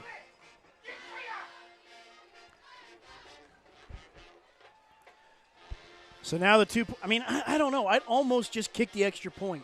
Nah, I think you got to go for 2 here. I really do. I take the free point. The defense is playing well. Take the momentum. You know what? I'd run the same play. I'd run the same exact play. Well, I think they're going to take that away. His roll's lined up very much on the inside of Robinson. 2-point play here to try and tie the ball game up. Verpail, chest high snap, looking to throw, and it's caught. That one for Hamilton, and we got a tie ball game. There you go. Same play, other side, right? And it's 14-14 with 26 seconds to go. And this, Knock, was where we were meant to be back on the 4th. Yeah, and 26 seconds, though. Yeah, I know. I get it. Special teams is dangerous. I get it. That's just an outstanding response by Merritt Island. But also assisted by the Eau Gallie Commodores. Yeah, a ton of 15-yard penalties on that drive. But listen, Merritt Island gave Eau Gallie 30 yards of penalties on their one touch, so they're even. They're even up. Yeah. Wow, we got a ball game, huh? Yeah. Well, this is what you want in round 2 of the playoffs. Yeah, no, this is for sure. Now I think, you know what, if you're Liam Miller, man, I don't know. I think you kick this thing low, line drive down the middle. And this one's going to be a squib kick. Takes a roll and a bounce, picked up, and it's going to be Ogalli with a nice return to about the 45. And that was Yusuf Francis with a nice return. Yeah, it was. And so with 22 seconds to go, a different outcome than we saw 17 days ago. So we'll see what happens here. If you're Ogalli, I think you run maybe one play, see what happens. And I think you get Corbin and roll into this game. Maybe you run a post route for one, let one go down the seam. But I don't think you can be, considering how you've played, and I would give Merritt Island a C at best. Yeah. To go in the locker room 14-14, you got to be thrilled. Three receivers, top of your screen, 1st and 10. Larice going to give it away, and I believe that is to Corbin as Jarvis Howell continues to go, and the early whistles there. They want a flag. They're not going to get one. You smell cotton candy? I smell cotton candy. Yeah, I don't know what that is. Corbin comes limping off the field there on the right side. I just thought they blew the whistle early. I thought that's why everybody was angry, because it looked like he was still running. So Corbin shaking up as he comes off. Donovan Richardson out there. And Chris Sands wants to know why there was no flag called, as he's got the white hat over on the sidelines. Well, what flag were they looking for? I think they wanted a personal foul penalty on the after the whistle.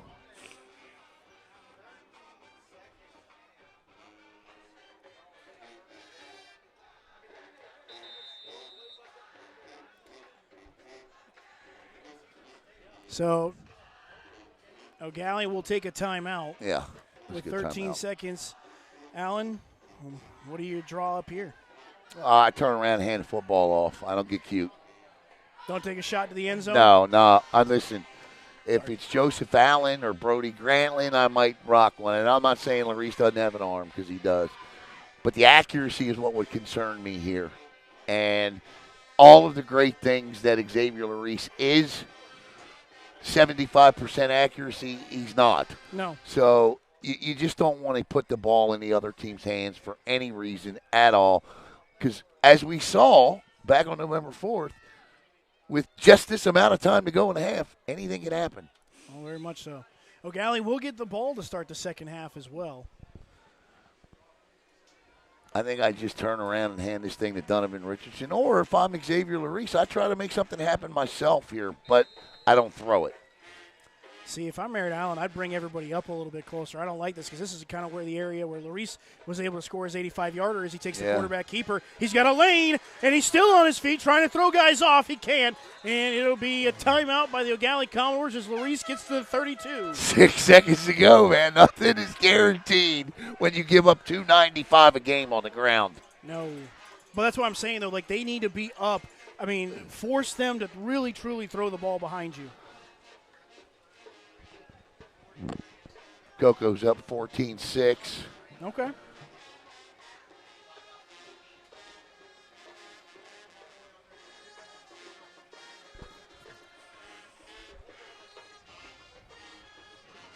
So, 6 seconds down in distance isn't really the issue here at all. It's about now I might, because he's got the arm to get it there. Yeah.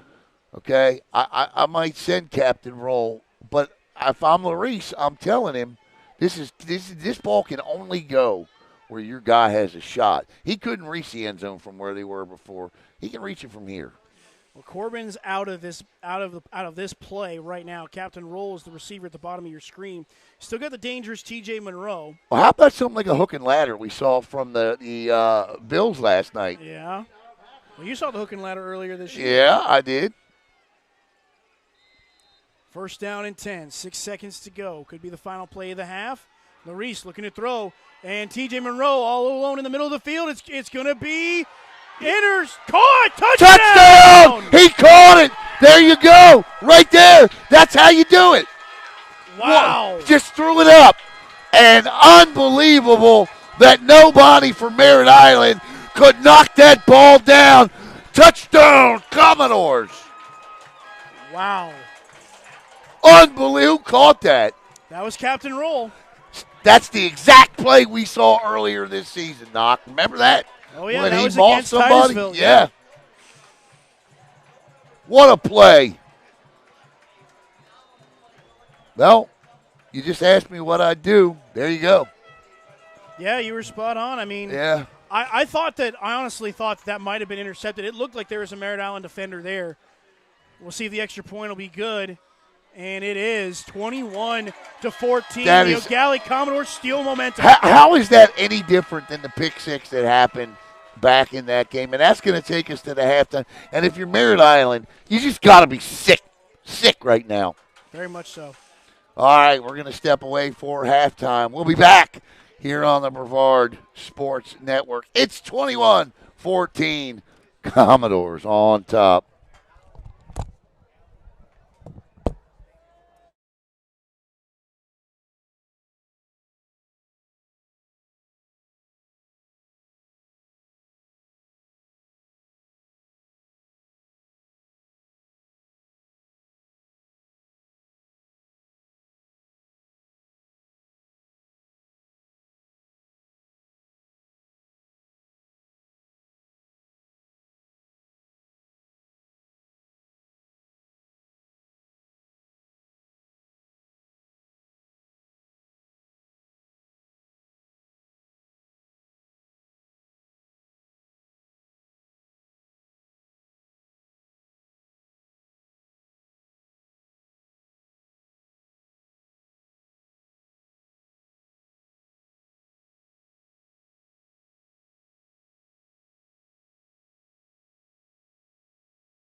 All right, welcome back to Commodore Stadium. Alan Slaughterzinski and Anthony Knockreiner with you as halftime winds down. And Knock, we were talking during halftime and really just shaking our heads here because,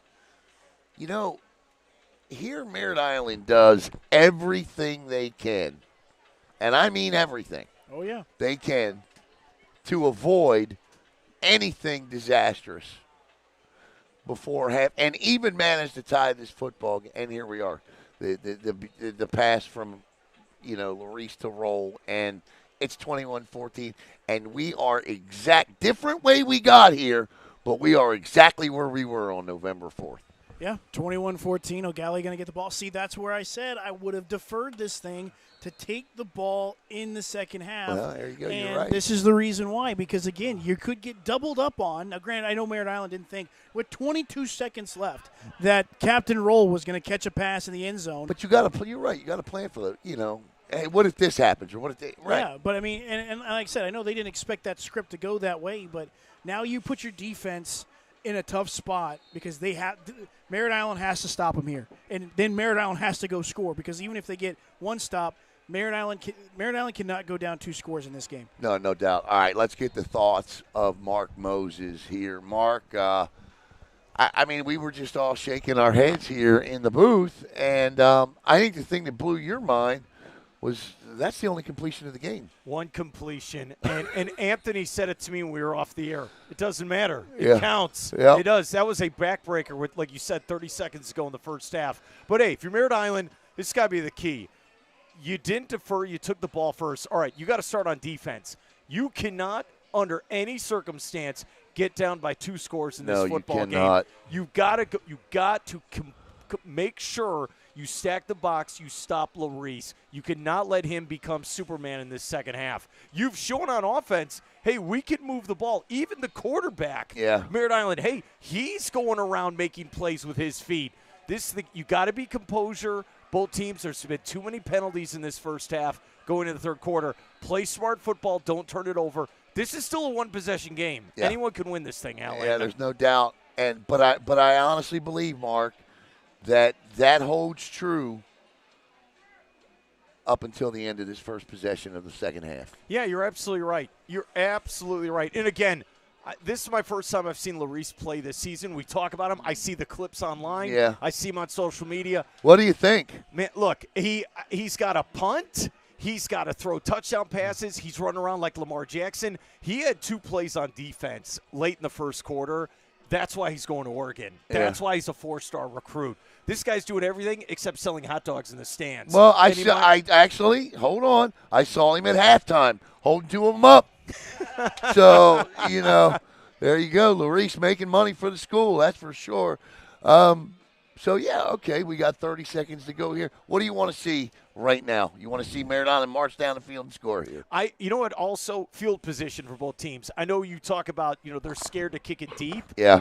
Kick it deep. I don't care. Show that you could stop them. If you're Merritt Island, you've got to pin them deep. You can't keep giving Eau Gallie in their home field in front of their fans the ball at the 40, 45-yard line every time. I like it. I actually would say if this were the regular season, but I think now you got to start trying some different things. Hey, the season's over if you lose that's tonight. Right. That's exactly right. You got to start trying some different things here. Well, all right, we're about set for second half kickoff, and it will be the Merritt Island Mustangs to kick off to Eau Gallie. The exact same scenario that we saw back on November 4th. It was 14-14, and Eau Gallie scored, except tonight they would score. What was that? How long was that touchdown pass, Anthony? 32. 32 yards from that man right there, Xavier Larice, to the freshman phenom, Captain Roll. And Knock, you made a good point as well. That was the exact same play we saw them score against on Titusville earlier this season. Yeah. I think that one might have put them up on Titusville in that ball game. But, again, Captain Roll just – I don't know if he's undefeated, but it seems like so far when we've seen Eau Gallie throw that play in front of us, he's undefeated. Unselfish player, too, because he didn't come here to catch 30. Captain Roll came here to catch 60 passes a year, and he didn't get that this year. But you see, Miller's going to kick this one high, and Francis will be knocked out of bounds, and it'll be about 36-yard line. Yeah, is where they're going to put him. Okay, so I guess you take that. But here we go, Knock. Third quarter underway. I want to thank Chrissy Lindback, our scoreboard sponsor, and Gamers R Us as we get ready to go. I'm always hard on the officials. They do a bad job in the first half. My whole thing, Knock, with them is the conferences that come up after every flag. I don't need 10 minutes of conversation. Just tell me who did what, and let's mark the ball off. 11:56 to go here on the Chrissy Lindbeck scoreboard, and Xavier Larice in this offense going to get things going. And if I'm Merritt Island, I just continue to line up everybody in the box. I know they throw the deep pass to end the first half, but, again, you got to stop this run first for the Commodores. First down and 10, Monroe. Man in motion, penalty flag. Start. That's going to go actually on the near side wide receiver down here. Who's number 3? That's Vaselli, I believe. Yeah, it's going to go against him. As soon as both teams have had issues with this false start tonight. Well, it's the motion. It's not from the line. It's from the receivers that are false starting. So first down and 15 for the Commodores. Corbin, the man in the backfield. Monroe now in motion. Larice will hand off to Corbin. Corbin's going to bounce it to the outside, and he'll get to the near sideline, and he'll be bounced out of bounds. And that will be Brandon Pouncey, the sophomore, with the stop. That's a pretty good football name right there, Pouncey. Gets it to about the 37. Gets most of that penalty yardage back as it'll be second down and 9. I think the cheerleader could throw those inflatable footballs up here. Come on. We'll see. Come on. I don't even see my hand. The lighting is absolutely terrific here. 3 receivers to the top of your screen. Corbin to the sidecar left of Larice. Larice gets the offensive line set. 11 minutes to play here. Commodores, Larice will keep it this time. Goes right up the gut. Will gain at least to the 40 to about the 41. And they'll bring up third down and about 6 here. Here we go. Third down and 5. Here we go. If you're Merritt Island, this is the stop you got to have. You got to have it here. And they can't even let them pick up. I mean, if they got 1 yard to go, they're going for it. They're going to dare you to stop them because they just don't think you can.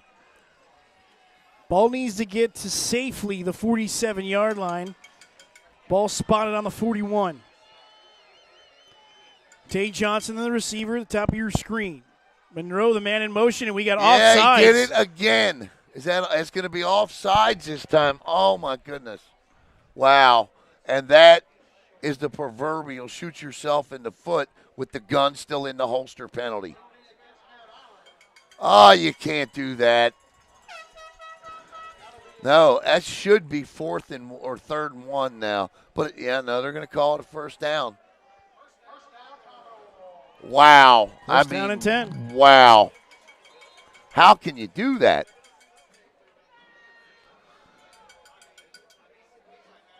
Well, it's easy, Alan. You jump off sides. Very much so. Ball now sitting on that 46-yard line. First down and 10, and Merritt Island with an opportunity to try and get off the field. A missed one there. Richardson play action. Larice looking over the middle of the field, and that one is off the hands of Monroe. Monroe trying to come back for that one, but just off the elbow of Monroe. Yeah, Larice got a unique throwing motion. I don't know if you noticed it. He's kind of he's what I like to call a push thrower. Mm-hmm. Doesn't throw the ball. He spins it and pushes it. And a lot of times what can happen on balls that tend to drift downfield a little bit, if you're trying to throw a straight dart, you tend to throw behind your wide receivers if you're pushing it, and that's what we saw there. Second down and 10. If I'm the Commodores, I'd give this ball and on this drive to Donovan Richardson. He's in the ball game right now, sidecar right. Haven't seen him get a carry yet here as Monroe goes in motion on the flare. Larice will keep it. He's got room to run, breaks free, still on his feet at the 45 and across to the 40 15-yard line, and that'll be more than enough for a Commodore first down. That's 15 yards just like that, Knock. I mean, it's 2nd and 10, and all of a sudden it's 1st and 10, and the ball is all the way down to the Merritt Island 40. Again, if I'm Merritt Island, I'm stacking that line because, again, it's tough to have an answer for the quarterback +1 run game because you got everybody blocking, so that means there's only one defender, and that one defender has to make the play. I don't mean any disrespect, but you got a defensive end out there that's about 160 pounds. Also true. You know, I mean, you're not winning any of the battles up front in terms of size. Under 10 minutes to play here, 1st down and 10. Larice throws to Monroe in the flare route. Monroe trying to make a man miss. He does with a spin move, and he's tackled from behind. Oh, nice hit. And it'll be a gain of about 9 yards as he takes it to about the 31. So now you're going to bring up 2nd and about 1, maybe not even that, and your playbook is completely and utterly open here. And if you're Merritt Island, you have no idea what's coming. And with 9:12 to play, here come the Commodores looking to break this thing open to a 2-score game.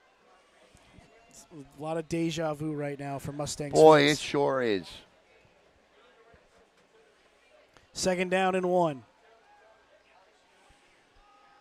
Donovan Richardson with the carry. He'll get the 1st down yardage across the 30 to about the 29. That's a good run. I know it wasn't for a tremendous amount of yards, but he took the handoff there. And good backs have good vision. So he kind of took a slide step to his left. You never want to cross your feet. Whether you're a linebacker or a running back, you don't want to cross your feet. It's shuffling, shuffle. And he didn't do it there. He took the shuffle step, found the hole, picked up the 1st down.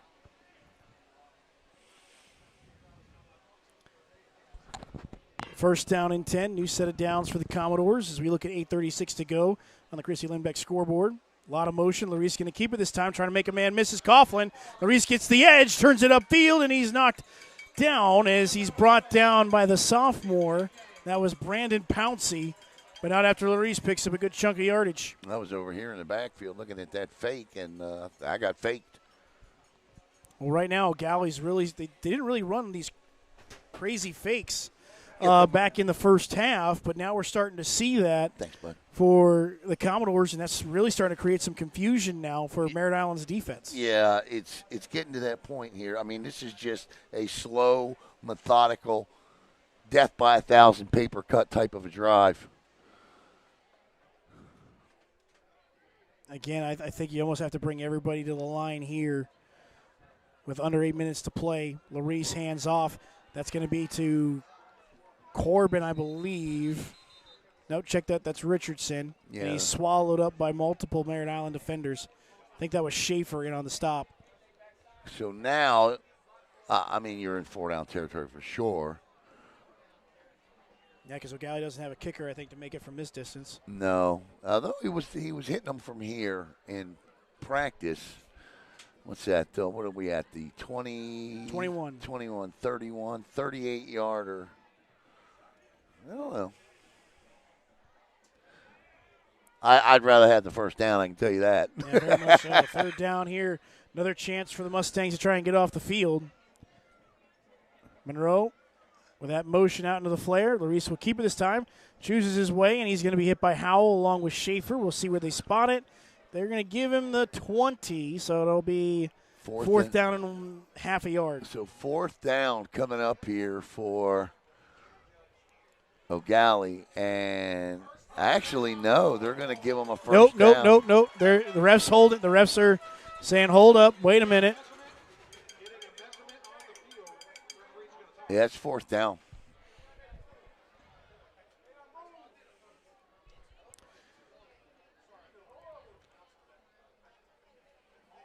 Yeah, it's about 4th and about a yard. Yeah, I was going to say, it's a little too far to call that 1st down. Yeah. He needed the 19 to get the I'm first. thinking, my goodness gracious. Yeah, I mean, I like to play with, you play golf, right? I like gimmies. The gimme putts, right? Yeah. I mean. I usually need those from about 15 feet out. I do too. But, I mean, goodness, this one here, that's a heck of a gimme. So this is big here. If Merritt Island can force. They do have one earlier in the ball game, and it was a short distance. It wasn't 4th and half a yard like it is now, but. I think you try maybe here to get them to jump. Try not Merritt Island, but you want Ogalli with a false start here, maybe back them up 5 here. We'll see. 4th down and half a yard. Ball needs to get to the 19. Larice will keep it, and it. he will get the first down with ease. Yep. And the drive continues for the Commodores. No tush push needed there. No. And this is a rapidly moving third quarter here with 6:10 to play. The clock stops to move the chains, or actually stops for the water break. All right, so we'll step aside. We'll be right back here on Brevard Sports Network.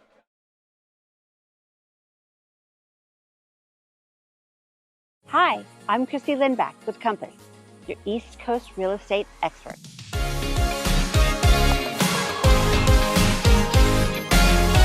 When it comes to selling your home, experience and strategy matter. My team and I make sure every detail is handled, so you get top dollar and a stress-free experience. We bring in professional stagers, high-end photographers, and cinematic videographers to showcase your home at its best. Because every showing starts online, and we make sure your home stands out. With consistent communication, strong negotiation skills, and local market expertise, I guide you every step of the way. Because here in Brevard, when it comes to real estate, Chrissy. 1st down and 10 after the Commodores converted the 4th down and short after the Larice run. This will be the 12th play of the drive for the Commodores, and they've had the ball to open the third quarter. Monroe again, the man in motion. He throw a flag? I don't see one. Don't think Merritt Island called a timeout. Yeah, he did. Oh, he did. Okay, yeah. False start. One play too late.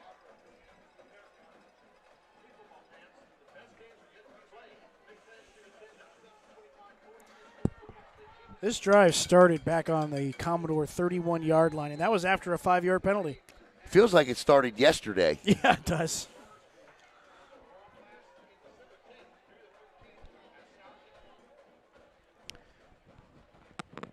So 1st down and 15. Commodores looking to try and make a play here as Monroe goes in motion. Hand off to Corbin as he goes to the edge. Got it. And he'll turn it inside. Good job by the defensive end on the outside. Gain of a couple, so that'll limit the damage. That's the maturity of Corbin a little bit there. You see it, in terms of running the football. Although that time he probably should have tried to get to the edge a little more because he had daylight over there. But I'm sure he's being told, you can't always run to the edge, son. You got to try to cut that back, and that's what he did that time. That's just a good play by number 60 over there that's Alex Schaefer, I believe. Yeah, Schaefer. Yeah, good 5-yard gain. He picks up that penalty yardage back, brings up 2nd down and 10. Commodores right now with over 7 minutes on this drive. Hand off to Corbin once again. Corbin testing. Trying, he's running backwards. Penalty flag flies, and plenty of Merritt Island Mustang defenders. Don't know what this is going to be, but it's going backwards because that's in the area of a hold, I believe. Well, we got to get the congregation together here.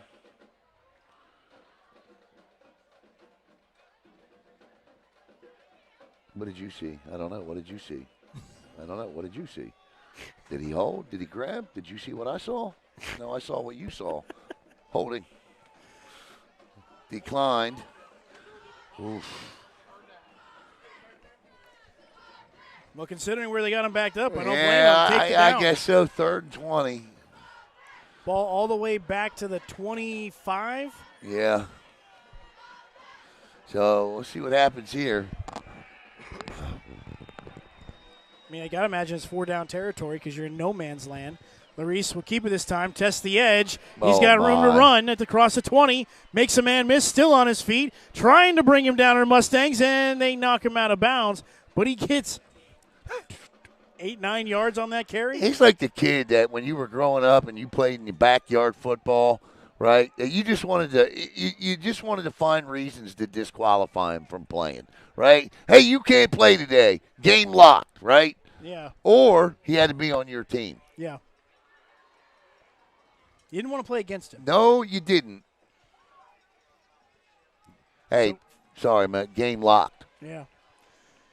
4th down and 9 now for the Commodores, and they're going to go for it here. For the Mustangs, you got to get a stop here. Again, we are over 7 minutes on this drive. This is the 14th play of this drive. This is going to – I mean, this is as big as it was before the half here. 4th down and 9. Monroe in motion. Larice looking to throw. He's got plenty of time, no pressure, goes to the end zone, and it's off the helmet of Walters, and Merritt Island's defense holds. That's a great stand. I mean, it only took forever to make it, but they make it in the end, Knock. And I tell you what, now you got to go score. It's a double-edged sword here, but you got to go do it. Well, Merritt Island's offense should have had plenty of time to adjust, come up with a plan, Rest. scheme it. Yeah. As a matter of fact, they had a cookout over there on that drive.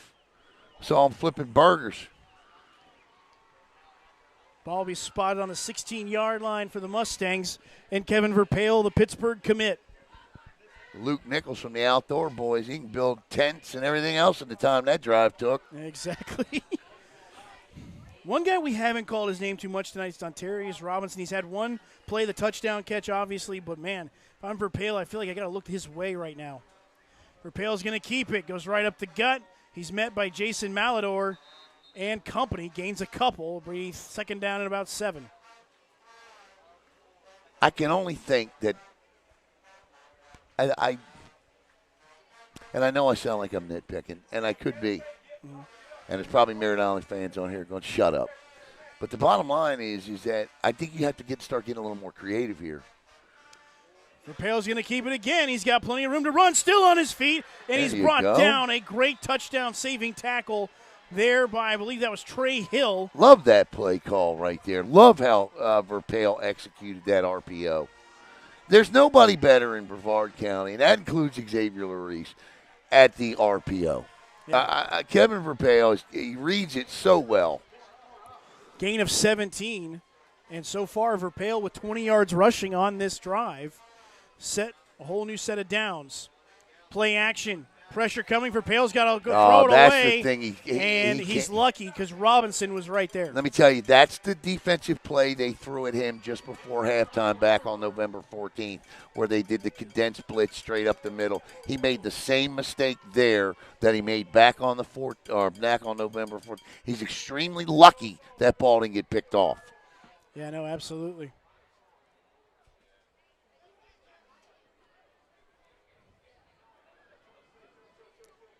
.341 to go here on the Christy Limbeck scoreboard. 21-14, Merritt Island trying to even it up. Verpail, plenty of time. Rolls to his right, going to just take off, and he might as well run for it. He does. Makes the guy miss, and he's just going to dive across the 43, get to about the 44. Well, he opens up the playbook a little bit here now. It's, 3rd down and 4 now. Certainly not 4-down territory, and you certainly don't need to go for it with 3:19 to go in the third. Yeah, but you can't. After that defense just had 7 minutes on the field, 14 plays. You got to pick this up. You got to get this one.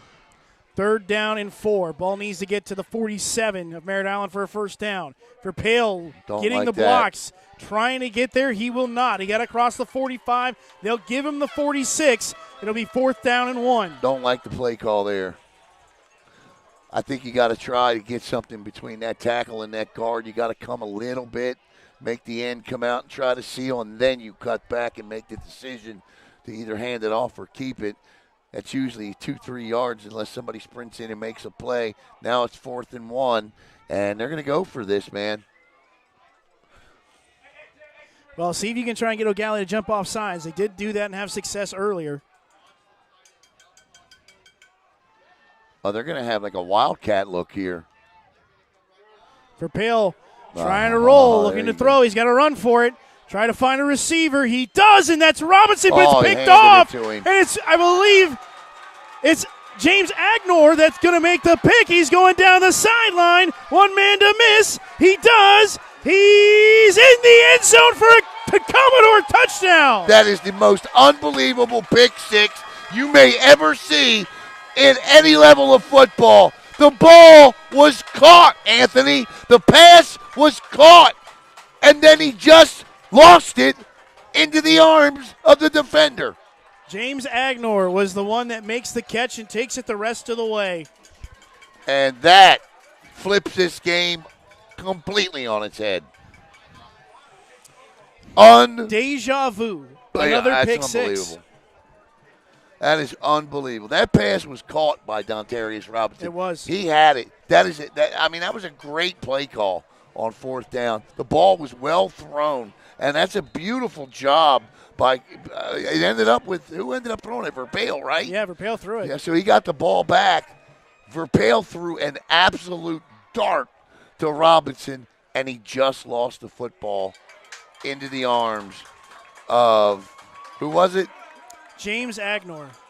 I thought was 20. it no, 20? Was it 20 or 10? 20. That was 20. Oh, is it James Agnor? What a play, man! What a play! Unreal. Extra point is good in the Eau Gallie Commodores 28, the Merritt Island Mustangs 14, and just tough break for the Mustangs. The ball just off the hands, bounces into a waiting defender. It's like he handed it to him. It was like, oh, I don't want this. You take it. But, that's not what happened, obviously. But still, Merritt Island just can't catch a break. If it wasn't for bad luck, they'd have none. But you got to give credit to Eau Gallie. They've been the best team in Brevard County all year, hands down. I don't want to hear anybody from up north in the county talk about, we gave them this or we gave them that or our team did this or our team did that. Bottom line, or over, at Cocoa, we were – no. It's been Eau Gallie all year long. And right there, what do they say? Fortune favors the bold, right? Yeah. So it looked like there was a penalty on the Merritt Island Mustangs after the extra point. So essentially, you just got to kick it out of the end zone. Just kick it out of the end zone. Yeah. Put it at the 20. You ain't got to worry about kicking anybody here.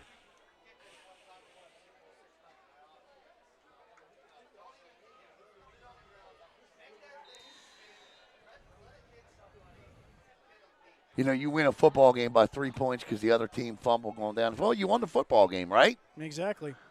This kick's going to go into the end zone, and it'll be a touchback, and the Mustangs will start at their own 20-yard line. Listen, I'm a Ravens fan. Trust me when I tell you this. I've been a part of watching teams lose games every which way that you can imagine lose. You're a Bucs fan. You're a Bears fan. The three of us know, right? Yeah. Eau Gallie has hands down been the best team in this county this year. And, we'll see what happens the rest of the way. But if you're Merritt Island, man, you just got to keep your head up and keep trying here. Yeah, again, you're not completely out of this. A touchdown here, you get back within one possession, but man, just some bad luck. Captain Roll gets the catch. Yeah. At the end of the half, you just needed to stop there, and then that pick six. And again, it comes down to who's going to make the play. Yeah. Who's going to make a name for themselves? Well, it's Captain Roll and James Agnor, right? Yeah. Verpail with a man in motion. It's going to be a handoff to Hamilton. Hamilton will be wrapped up quickly. Knocked out of bounds by Gabriel Player. Nice tackle by him. Well, the good news is Merritt Island's defense doesn't have to go back right on the field. Huh? Merritt Island's defense doesn't have to go right back on the field. No. 1:44 to play in the third, and you just feel like this one, and so do a lot of other people, because I saw some people heading for the exits, just feel like, this is just not going to happen here tonight for Merritt Island. Stranger things have happened. We've seen teams let teams hang around, like Cocoa let Newberry hang around last week. Yeah. When they could have put that one away, they eventually did, obviously. But, again, stranger things have happened. If anybody knows the scores of those games, please put them in the comment section. I don't know if Caleb's doing that or not.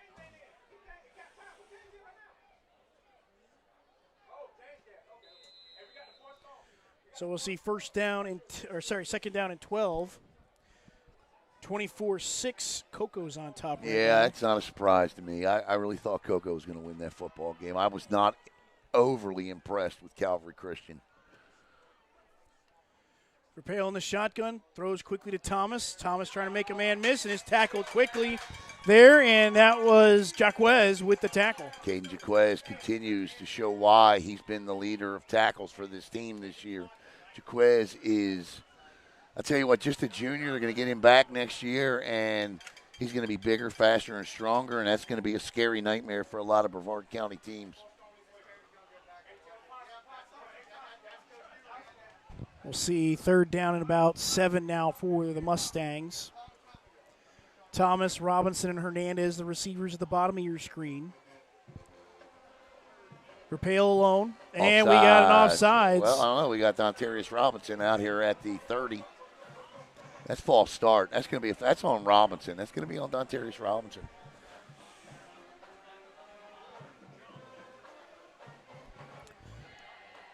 Merritt Island's had trouble with those false start penalties tonight. You go back to that first drive, they had 2 of them. Yeah.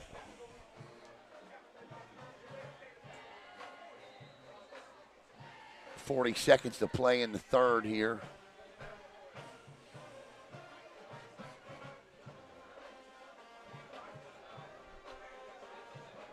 Well, it looks like I'll be at least at Eau Gallie and Cocoa on Thanksgiving morning. Yeah. Unless the Mustangs come back and snatch victory from the jaws of defeat here.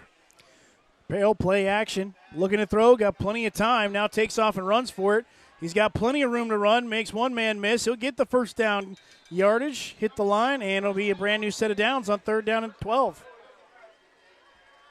This has really turned out to be a I mean, I have for years made this broadcast far more complicated than it needed to be here.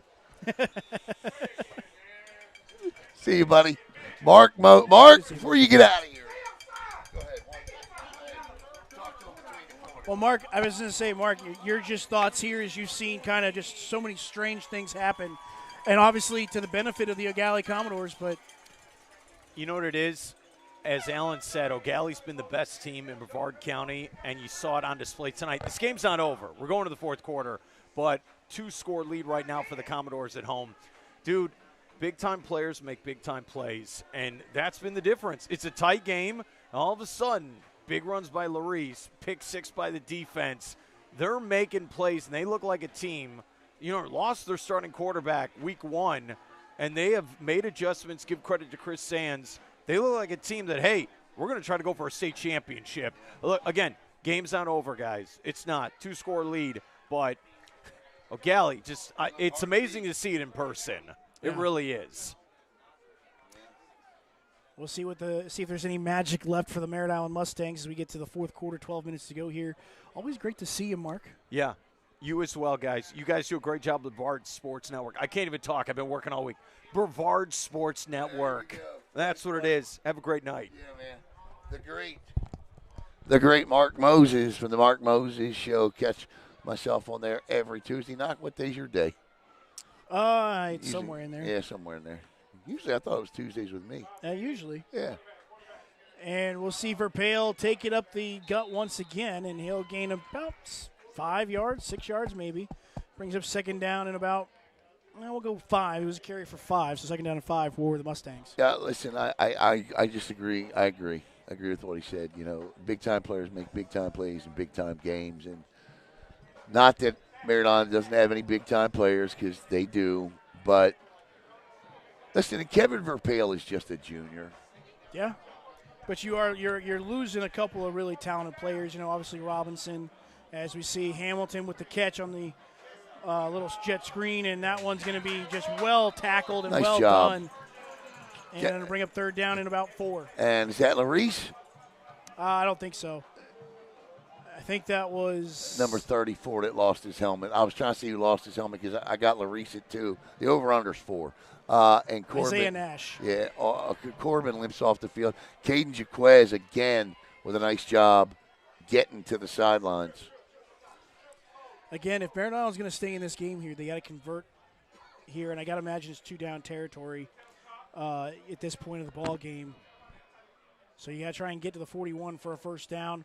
Play action. Here comes the blitz, and Verpale is brought down.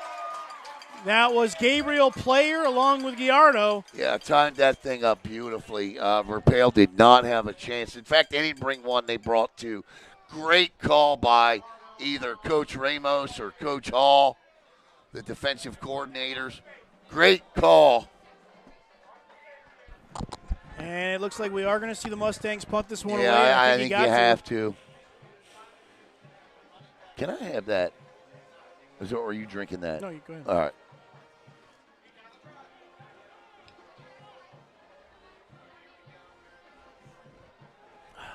Well, Knock, it's been a blast this year, man. Yeah, absolutely. It's been so much fun having you back in the booth. That's been fun for me, so I appreciate you having me back. Of course, man. Miller punts this one away. Good punt. Larice will fair catch it, and Ogalli will take over at their own 35. The other thing I want to say out there is I want to thank our entire Brevard Sports Network staff. I want to thank Ron Lighthall, Brian Kelly, who have done a terrific job this year. I also want to thank Chase Alexander. Chase came up at the last minute, and with Caleb's injury, I cannot begin to tell you how much of a lifesaver Chase was this year. And, of course, thank Caleb. Caleb's still, doing what he can behind the scenes. But you guys, man, Knock, Ron, Brian, we lost a lot of people this year. But I think we held our own in the race for Friday night superiority, and I appreciate all of your patience out there. Well, it's always great to have a great leader, Alan. You lead the charge. So well, thank you, buddy. That. Appreciate you, man. Ball to the 39, gain of 4 for the Commodores offense. So it'll be Ogalli going to Bishop Moore next week. And if Bradford was only up 14-7 on Berkeley Prep. Coco would need Berkeley Prep to win the host next week. Second down and 5.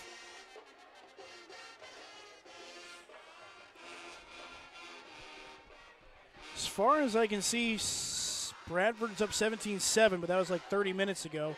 Yeah. I'm going to say this. And a lot of people aren't going to like it because there's a lot of people out there that don't want to see Coco buried. Coco's going to the Final Four. Yeah. Coco's going to the Final Four. And I say that not because of offense, but Coco's going to the Final Four because of how they're playing defense. They are, yeah. I would totally agree with that. Yeah. Their pass rush has really come alive. Yeah. Jermaine Waters has done a really nice job for them here in the second half of the season. Yep. First down and 10 now for the Commodores as we get to about 8.5 to go here in the fourth quarter. Monroe with the jet sweep, turns the corner, turns the Jets, and he will go out of bounds at about the 49-yard line of the Mustangs. Now, look, once they get there, it's a different ball game. Because I'm going to tell you right now, Cardinal Mooney, Coco can't beat Cardinal Mooney. I'm sorry, they can't. And I don't think they're going to beat Bowles. Now, Bowles, I think, is gettable. I do. But I think they get matched up with Cardinal Mooney. I think Coco goes in as a 4. Cardinal Mooney's a 1. And I think it's lights out first game of the Final Four. Well, but if Coco wins next week, they would face either Mooney or – Well, they reseed. Okay. They reseed. But Mooney would be the number 1. Gotcha. Coco is going to be the 4. Fair enough. Yeah. And so my thing is once Coco gets back to the Final Four. But you got to call this season unbelievably successful if you're Coco to reach the Final Four. Oh, yeah. A lot of people had a lot of questions. Yeah. And it looks like we'll see Larice with the handoff. He'll gain no gain. Maybe even loses a yard on the carry. Merritt Island looks like with 8-16 here down by 2. Looks like they're going to finish the season at 7-5. A good year for the Mustangs. Yeah. You just can't help but feel. Look, this could easily be a team that's, 10-2. Yeah. They're going to bring a lot of good players back next year. They're going to lose a lot of players too, like you mentioned. But listen, you bring a quarterback back the quality of a Kevin Verpale, and you're starting with a base that most teams don't. Corbin will get the handoff, and he'll get the first down yardage as he's brought down at the 39. And the Commodores continue to chug along methodically on this drive. Yeah, look at the end zone down there. There's like 1, 2, 3, 4, 5, 6, 7, 8. like 9 people down there, all YouTubers. Oh, yeah, good point. Yeah. Yeah. Xavier Larice and company. And so here's my question for you, because we're talking about Coco here, but for the Commodores next week against Bishop Moore, They're going to win. Commodores will win. Yeah, I have no worries that the Commodores aren't going to beat Bishop Moore. Larice with the throw to the flare, and it's Monroe still on his feet, but finally brought down. And I'm going to tell you why. Because we've seen this Bishop Moore team before. Look, I mean, Coach Matt Hedrick does a terrific job. I mean, he's always got a quarterback that can sling the ball down the football field. But the one thing that Ogalli's – look, they've played them 3 times in the last 3 years. Ogalli's 3-0 against them. Ogalli's just always going to be the more physical and faster football team. And fast and physical wins this time of the year. Very much so, yes. Yeah. Second down in about 6 now for the Commodores. 6.5 to play here in the fourth. Corbin will keep it. And it'll be brought down to the 29 Larice hands off to Corbin. I think the only thing that could derail Ogalli against Bishop Moore is if the Commodores turn the football over. Yep. That's the only thing that could derail them. And there's a flag that flies 30 yards in the air, and that's going to go.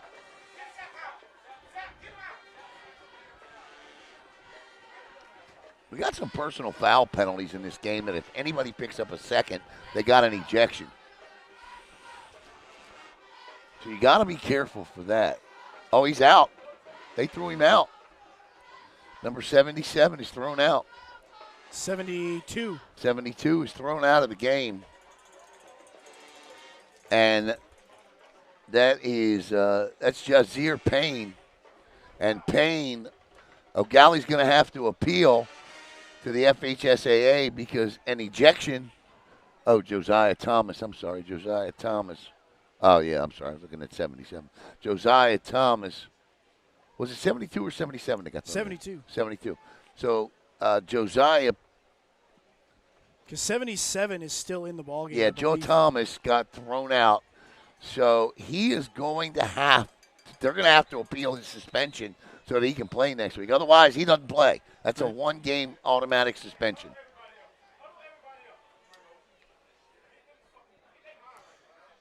Looks like we got officials timeout, I think. Yeah, I think it's a water break. But, yeah, I mean, that's the thing about picking up personal foul penalties. You pick up one, okay, no big deal, right? But you can't pick up another because that's an automatic ejection.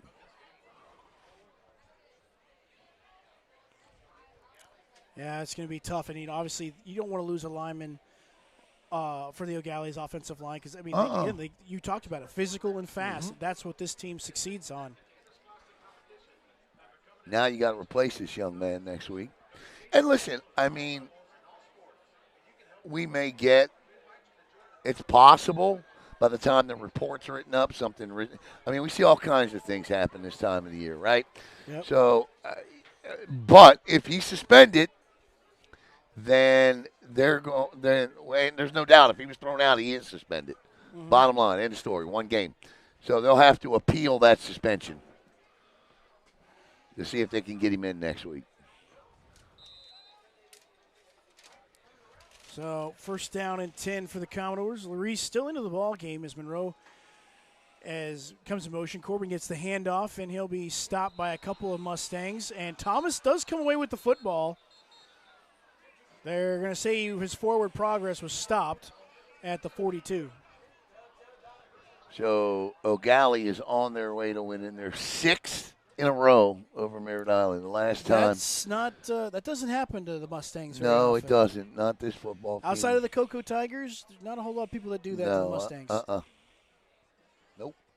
Last time they won a game here was on a make-up Monday game back in, when did Hurricane? 2022. Yeah, that was when it was, yeah.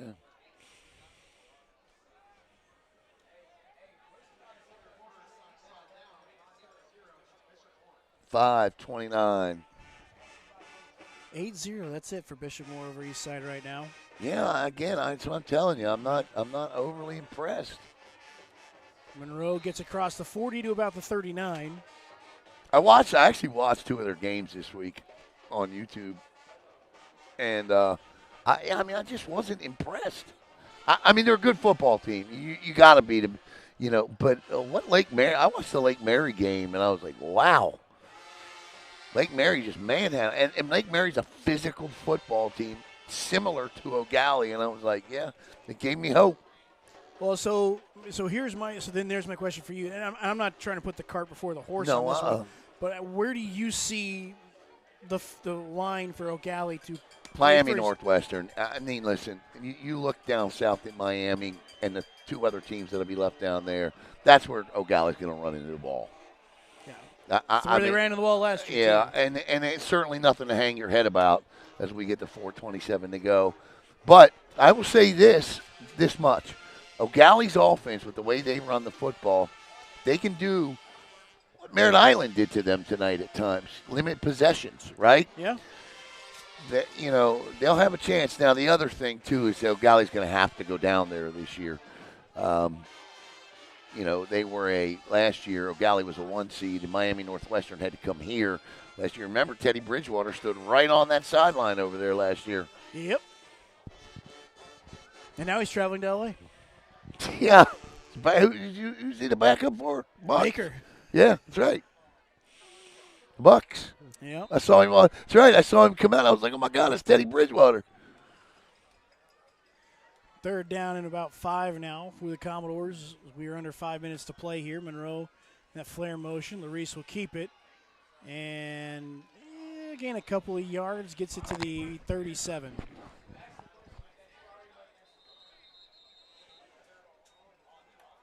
And it looks like we're going to see a timeout here.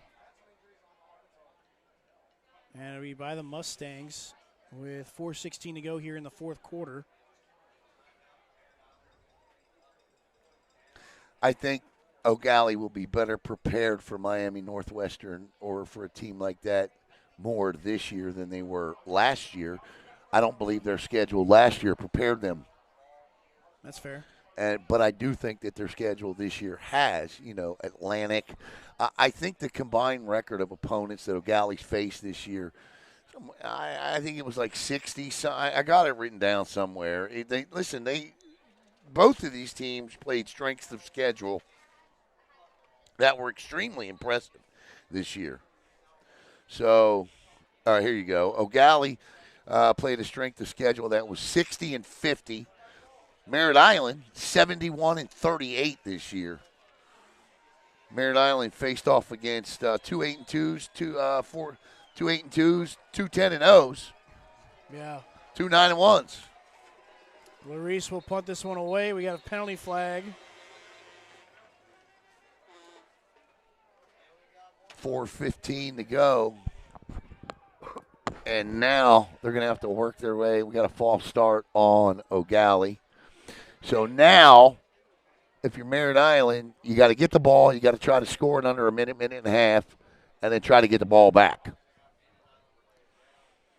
So you're saying that the Mustangs. You're saying there's a chance, Yes, Alan. sir.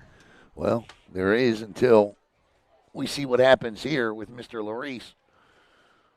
I wouldn't be surprised to see him take off with this thing. How can you get hurt on a penalty? I'm not entirely sure. I wonder if somebody stepped on his foot. Yeah, might have. And now they're going to go for it. There is no punt now. Or no, they are going to punt. I'm sorry. I thought they were walking up. So now it's. Yeah, no, they haven't moved any of the sticks yet. So, yeah, they got to move that yard marker. We do. I'm shocked that they're punting.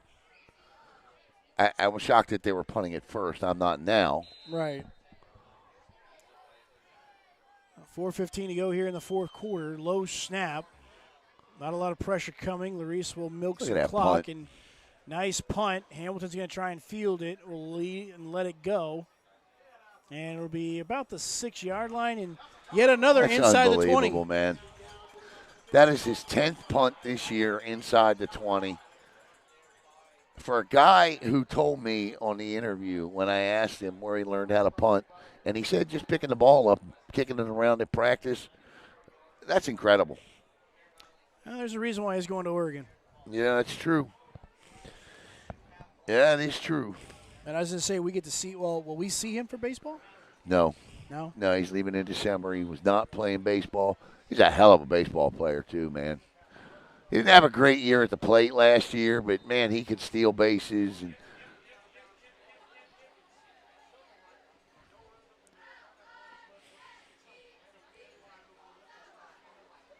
Kevin Verpail in the shotgun. I don't know how I feel about that. I get the early enrollment. I get that for freshmen, but also kind of like, well, let him finish the year, but I don't know. Well, I think once I think the thing is that once you get there, I'm not sure. Verpail nearly threw that one right into the arms. In fact, That was Davis. Yeah, he was absolutely shocked that ball was there. That was just not a good pass by Kevin Verpail.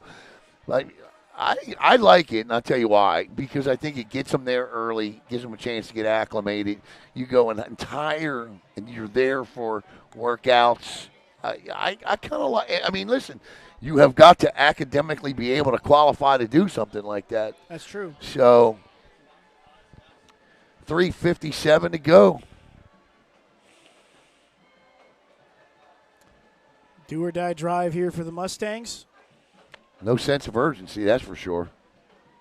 Verpail looking, plenty of time, only three-man rush. Verpail going deep, looking for Hamilton, and it's picked off by Trey Hill.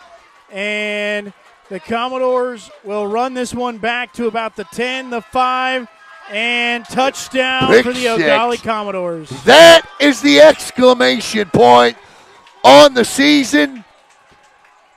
And that is the second pick six of the night, Knock. And that is the final stamp of approval. Penalty flag flies. Yeah. And who returned that? I think that was Trey Hill, number 10. Yeah.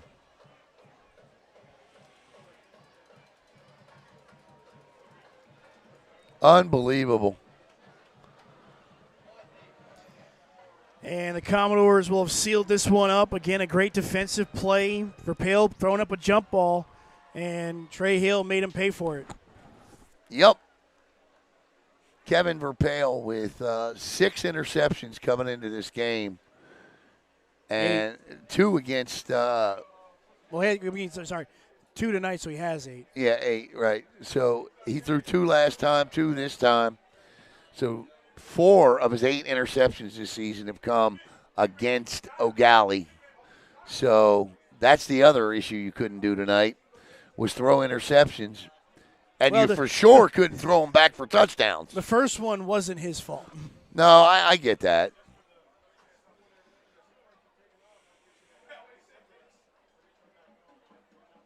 You know what would be nice is if Ogalli goes 5 for 5 on extra points, man. That's something you don't see often. Yeah.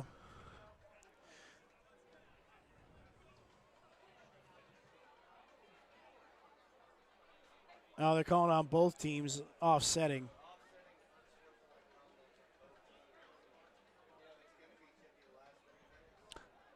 So 14 defensive points tonight for Ogalli.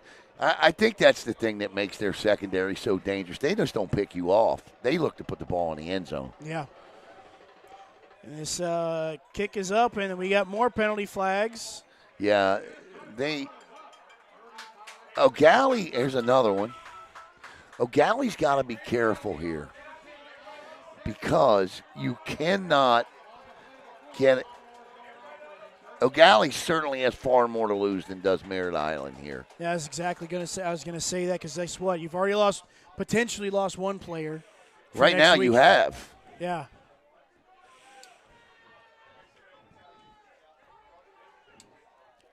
Are they going to end this?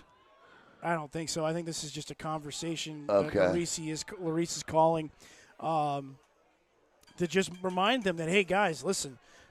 Yeah. We have a lot to play for next week. We can't win next week if you're suspended. That's right.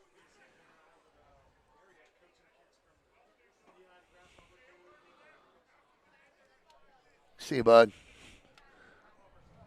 Make sure you send me the. Yeah.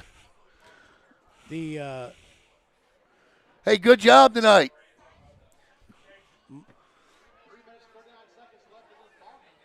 .339 to play here in the fourth. 34-14. The extra point was good. They're not going to re-kick that, so I can fix the score. So 72 did not get ejected, according to Billy Palmer. He just sent us a text. So thanks, Billy, for that. How does Billy know? He's watching at home, I guess. Because, well, the referee gave him the thumbs, gave him the ejection sign. I don't know. I mean, I don't know.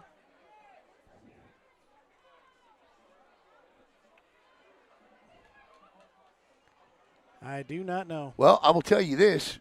If he's not ejected,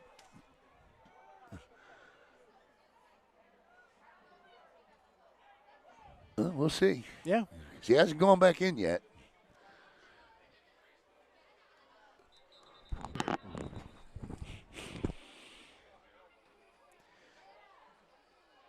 They're going to be kicking this one off at the 40 of Merritt Island, so this is going to be a touchback, easy.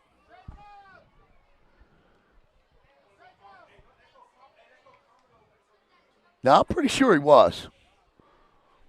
Yeah, everybody's down there high-fiving him and slapping him on the head and patting him on the back. I'm pretty sure he was tossed.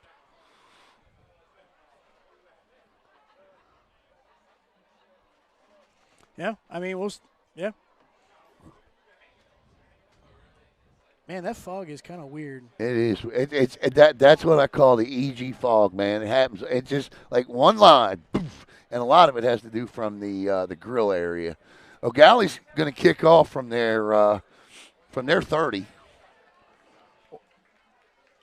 Like sky high kick this? Well, I would try. Yeah, I would. Look, you know what I would do here? I'd onside kick it. I'm joking. I'm kidding. I would try to kick it through the goalpost. See what I could do with a tee. And we will see that as the Commodores get ready to kick this one off. Yeah. And a little bit of an onside kick. Ball goes high, but it is recovered by Merritt Island. Nice job on that, man, on that onside recovery. And we'll see Kevin Verpail and this Mustangs offense come back out. 3:39 to go here. This one in the book. So, Knock, what do you think, man? I think you give a ton of credit. I bet Merritt Island had its opportunities, but in some cases the ball didn't bounce. Like if you hold Larice instead of letting him go 85 yards, yeah, I don't know how that drive finishes. But, again, just Merritt Island missed opportunities to, one, put points on the board, and again, you just a little bad luck, I suppose, because – Captain Roll comes away with that touchdown after you tie it with 22 seconds left. Then you throw the pick on the fourth down play. It gets returned all the way to the end zone. So you can't give up 83 points in 2 games either to him. No. Verpail facing pressure, trying to stay behind the line. Throws it. This one's going to be caught. That one is for, I believe, Robinson. Check that, Hamilton. And probably the deepest pass of the night. The best throw of the night. Except to the one that went to Dontarius Robinson that he dropped into the hands of Aguilar, who returned it for a touchdown. So right now, Merritt Island trying to put another touchdown on the board. Verpail facing 4-man pressure. Player gets to him, and that one falls incomplete. And Chris Sands trying to run it back. Verpail slow to get up. Yeah, he took a helmet right on the elbow. Yeah, that's a funny bone thing, man. That hurts. Verpail's a tough kid, man. I think he comes back next year, and I know Joseph Allen will be back, but I think Verpail comes back next year as the best quarterback in Brevard County. Yeah. I think Joseph Allen will be right there with him. We'll see if Champ Smith stays. I don't know if Champ's going to stay at Cocoa or not. Adams goes out in the flare route. That one sniffed out by Gabriel Player. And I'll tell you what, man, like all year long, just one player from the Eau Gallie Commodores that we've talked about, Captain Roll and Larice. But Gabriel Player this season has just been a phenomenal player for them. 46 tackles, 7 tackles for loss, 2 picks, had the pick 6. I'm pretty sure he's actually might have 2 pick 6s. I can't remember. I think he might have had a pick 6 against Cocoa or Titus. Yeah. I can't remember. Or no, Heritage. I think it might have been Heritage. Yeah. Listen, he's what you call one of those. He's a dominant role player. Yeah. You know, he's a guy that you can count on to get it done when you got to. I know I'm going to sound like one of them battery commercials. He's the guy you can count on to get it done when you got to get it done, right? I mean, but that's him. That's Gabe Blair, right? Like in that game back on November 4th, who was it that made the play before the half? Who batted the ball in the air, caught his own deflection, and raced it 95 yards? Gabe Blair. No, he's just a fun guy to watch. Yeah.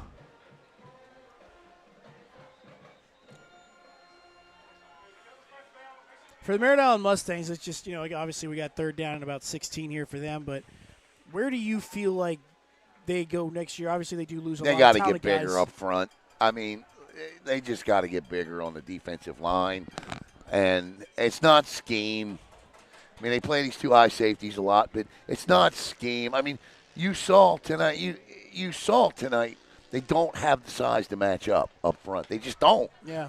And you're going to get pushed around by bigger lines, like a more physical one like Eau Gallie has, and it's happened all year to them. And and here's how you know. Don't you think the coaching staff would have changed something you can't make your 160-pound defensive end 240.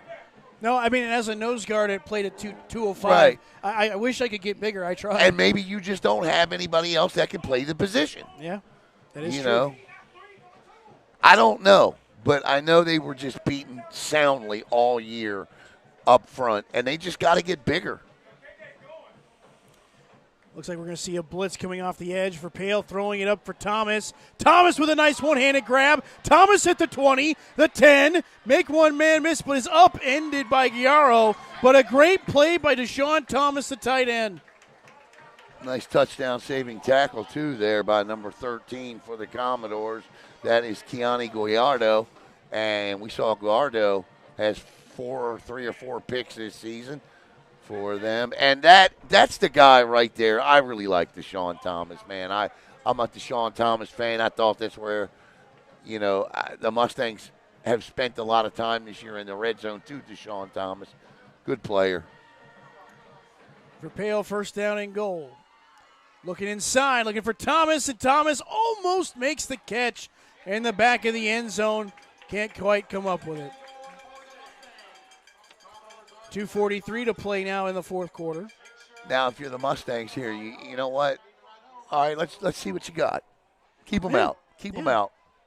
Keep them out right here. If you're Merritt Island, finish your season off with that Mustang pride family tradition. Go score 7 more.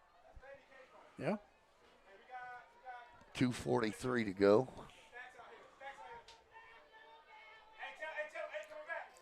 Seeing a bit of that. Oh, no, we're not going to see that stack wide receiver look. Robinson all alone at the top of your screen. For Pale, looking to inside. Oh, miscommunication. For Pale, thought Robinson was going for the fade, and Robinson went for the slant. Yeah. That shouldn't be happening in the 12th game of the year.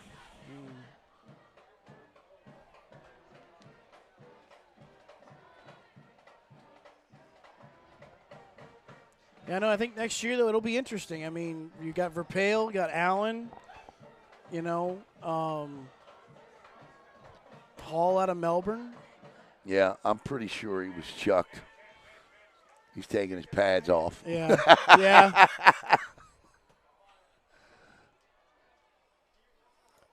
Hamilton, the man in motion, early snap. Verpale's got to get on it. Throws it, and it's caught by Adams. But it was a big hit by Yarrow as well as Jaquez.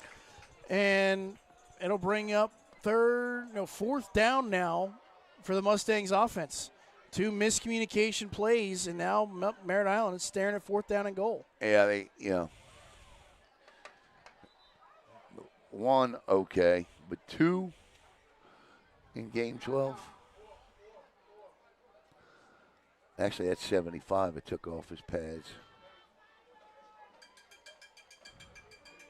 Marquise Oliveira.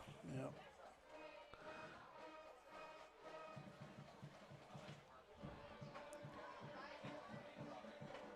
So another year for you to get up early on Thanksgiving. I know, right? I'm excited. Well, one thing's for sure. I know I'm going to put the turkey in the oven as soon as I get up. There you go. You know. Yeah, I'll be here Thursday morning, and looks like I'll be at Coco as well. Yeah. It's weird, though, too, because, like, they have all week off next week. Yeah, that's the craziest thing I've ever seen. I don't know another school district in the United States outside of Florida that gives off the entire week. I never had the entire week of Thanksgiving off. No, I went to school here. We never had the entire Oh, week. really? We had Wednesday and Thursday off. Thursday and Friday off. That was it. I can remember my ex's kids. I'm like, what are you doing home? They're like, we're off all week. I'm like, what? It's Thanksgiving. I was like, what, do they make that up over Christmas? They're like, oh, no. Mr. Allen, we're off 20 days for Christmas. I'm like, what? 4th down and goal now for the Mustangs. Verpale looking to throw. Escapes pressure. Turns around. Going back, still on his feet. And it's not going to end well. A good block. And Verpale still trying to throw to the back of the end zone. Touchdown to Sean Thomas. And that's the guy. All right? I mean, Kevin Verpale ran around back there like Johnny Manziel. Pretty much. I mean, that was nuts, first of all. He just absolutely ran the defense out of their shoes. And he hits the one guy we said he should have hit all along, right? Deshaun Thomas. That's your end zone guy. And penalty on the Mustangs. I think it's an illegal blindside block. Will bring the Mustangs back. So they're going to replay 4th down, huh? Yep. So that's no touchdown then. Now Deshaun Thomas is like, I caught the ball, man. Yep. Say, Thomas is a junior this year, right? Is he? Let's take a look here. Yeah, he's a junior. He's going to be fun to watch next year. Yeah, he will. Yeah, him and Verpale another year together. I hope they stay. Listen, I don't think they're going anywhere. I don't think they're going anywhere either. I'll tell you another team that you got to keep your eye on is Melbourne. Oh, yeah. Got to keep your eye on Melbourne, man. 2:15 to go here in the 4th. We're going to replay 4th down. And No, we're not. No, we're not.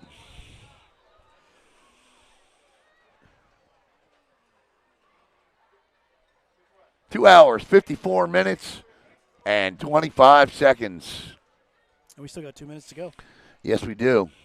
Offsides on the Eau Gallie Commodores. Now, and in all fairness, I did come on 10 minutes early, so 2 hours, 44 minutes, and 37 seconds for a high school football game.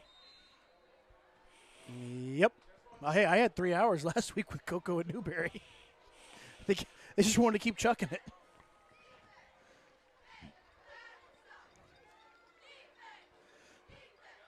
Adams is the up back. Verpale, 4th down. Verpale escapes pressure, and he's going to run right back into it. He's just having fun with this now. Yeah, he's just trying to create something out of nothing, throws it up, and this one is going to be a pass interference penalty on the Eau Gallie Commodores. It's incomplete, but it will be pass interference.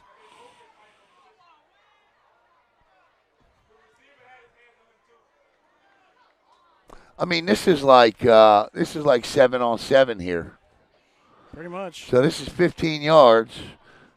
But I will tell you this, it ain't going to matter because they can't pick up a first down. So yeah, but they can replay the down. No. Not if Ogalli. Yeah, no, Are they going to replay? I guess they are. Yeah, I guess they are. They're going to go half the distance and replay 4th down. Yep. So a 7.5-yard penalty here, and they'll replay 4th down. Kevin Verpale's getting a kick out of it. He's doing this on purpose. Watch him. He ran right into it last time. Yeah, he did. Yeah, I know. He knows what he's doing. He's having fun. Verpale looking for pressure. Robinson turns around, and that one is picked off. 3rd interception. That'll cost him. Oh, he dropped it. Or no, he didn't. And that was Captain Roll for that one. And that will be it for the Mustangs. That's the sealer. And the Eau Gallie Commodores, congratulations to Chris Sands. This will be the 3rd straight year that Eau Gallie goes to the regional finals.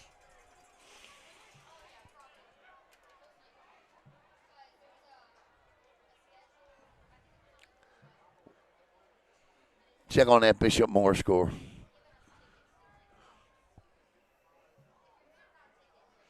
Let's see here.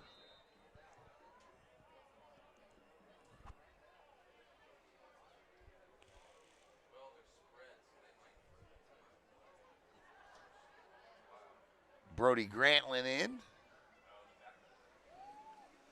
Just going to turn and hand it off, and same thing continues to happen.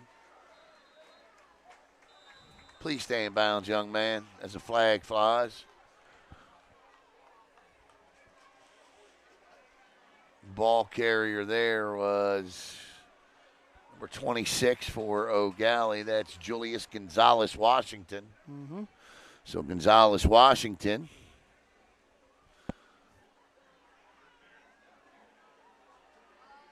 The flag will march it off, 15 additional yards. We got to have close to 300 yards in penalties in this game tonight.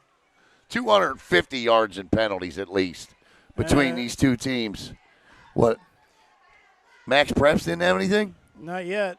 And 72 is on the field right now. Oh, is he? Okay. My apologies, Billy. Guess he didn't get thrown out. That's good news. Yeah. How did Billy know that, though? Billy knows all. The mayor. Billy is the mayor.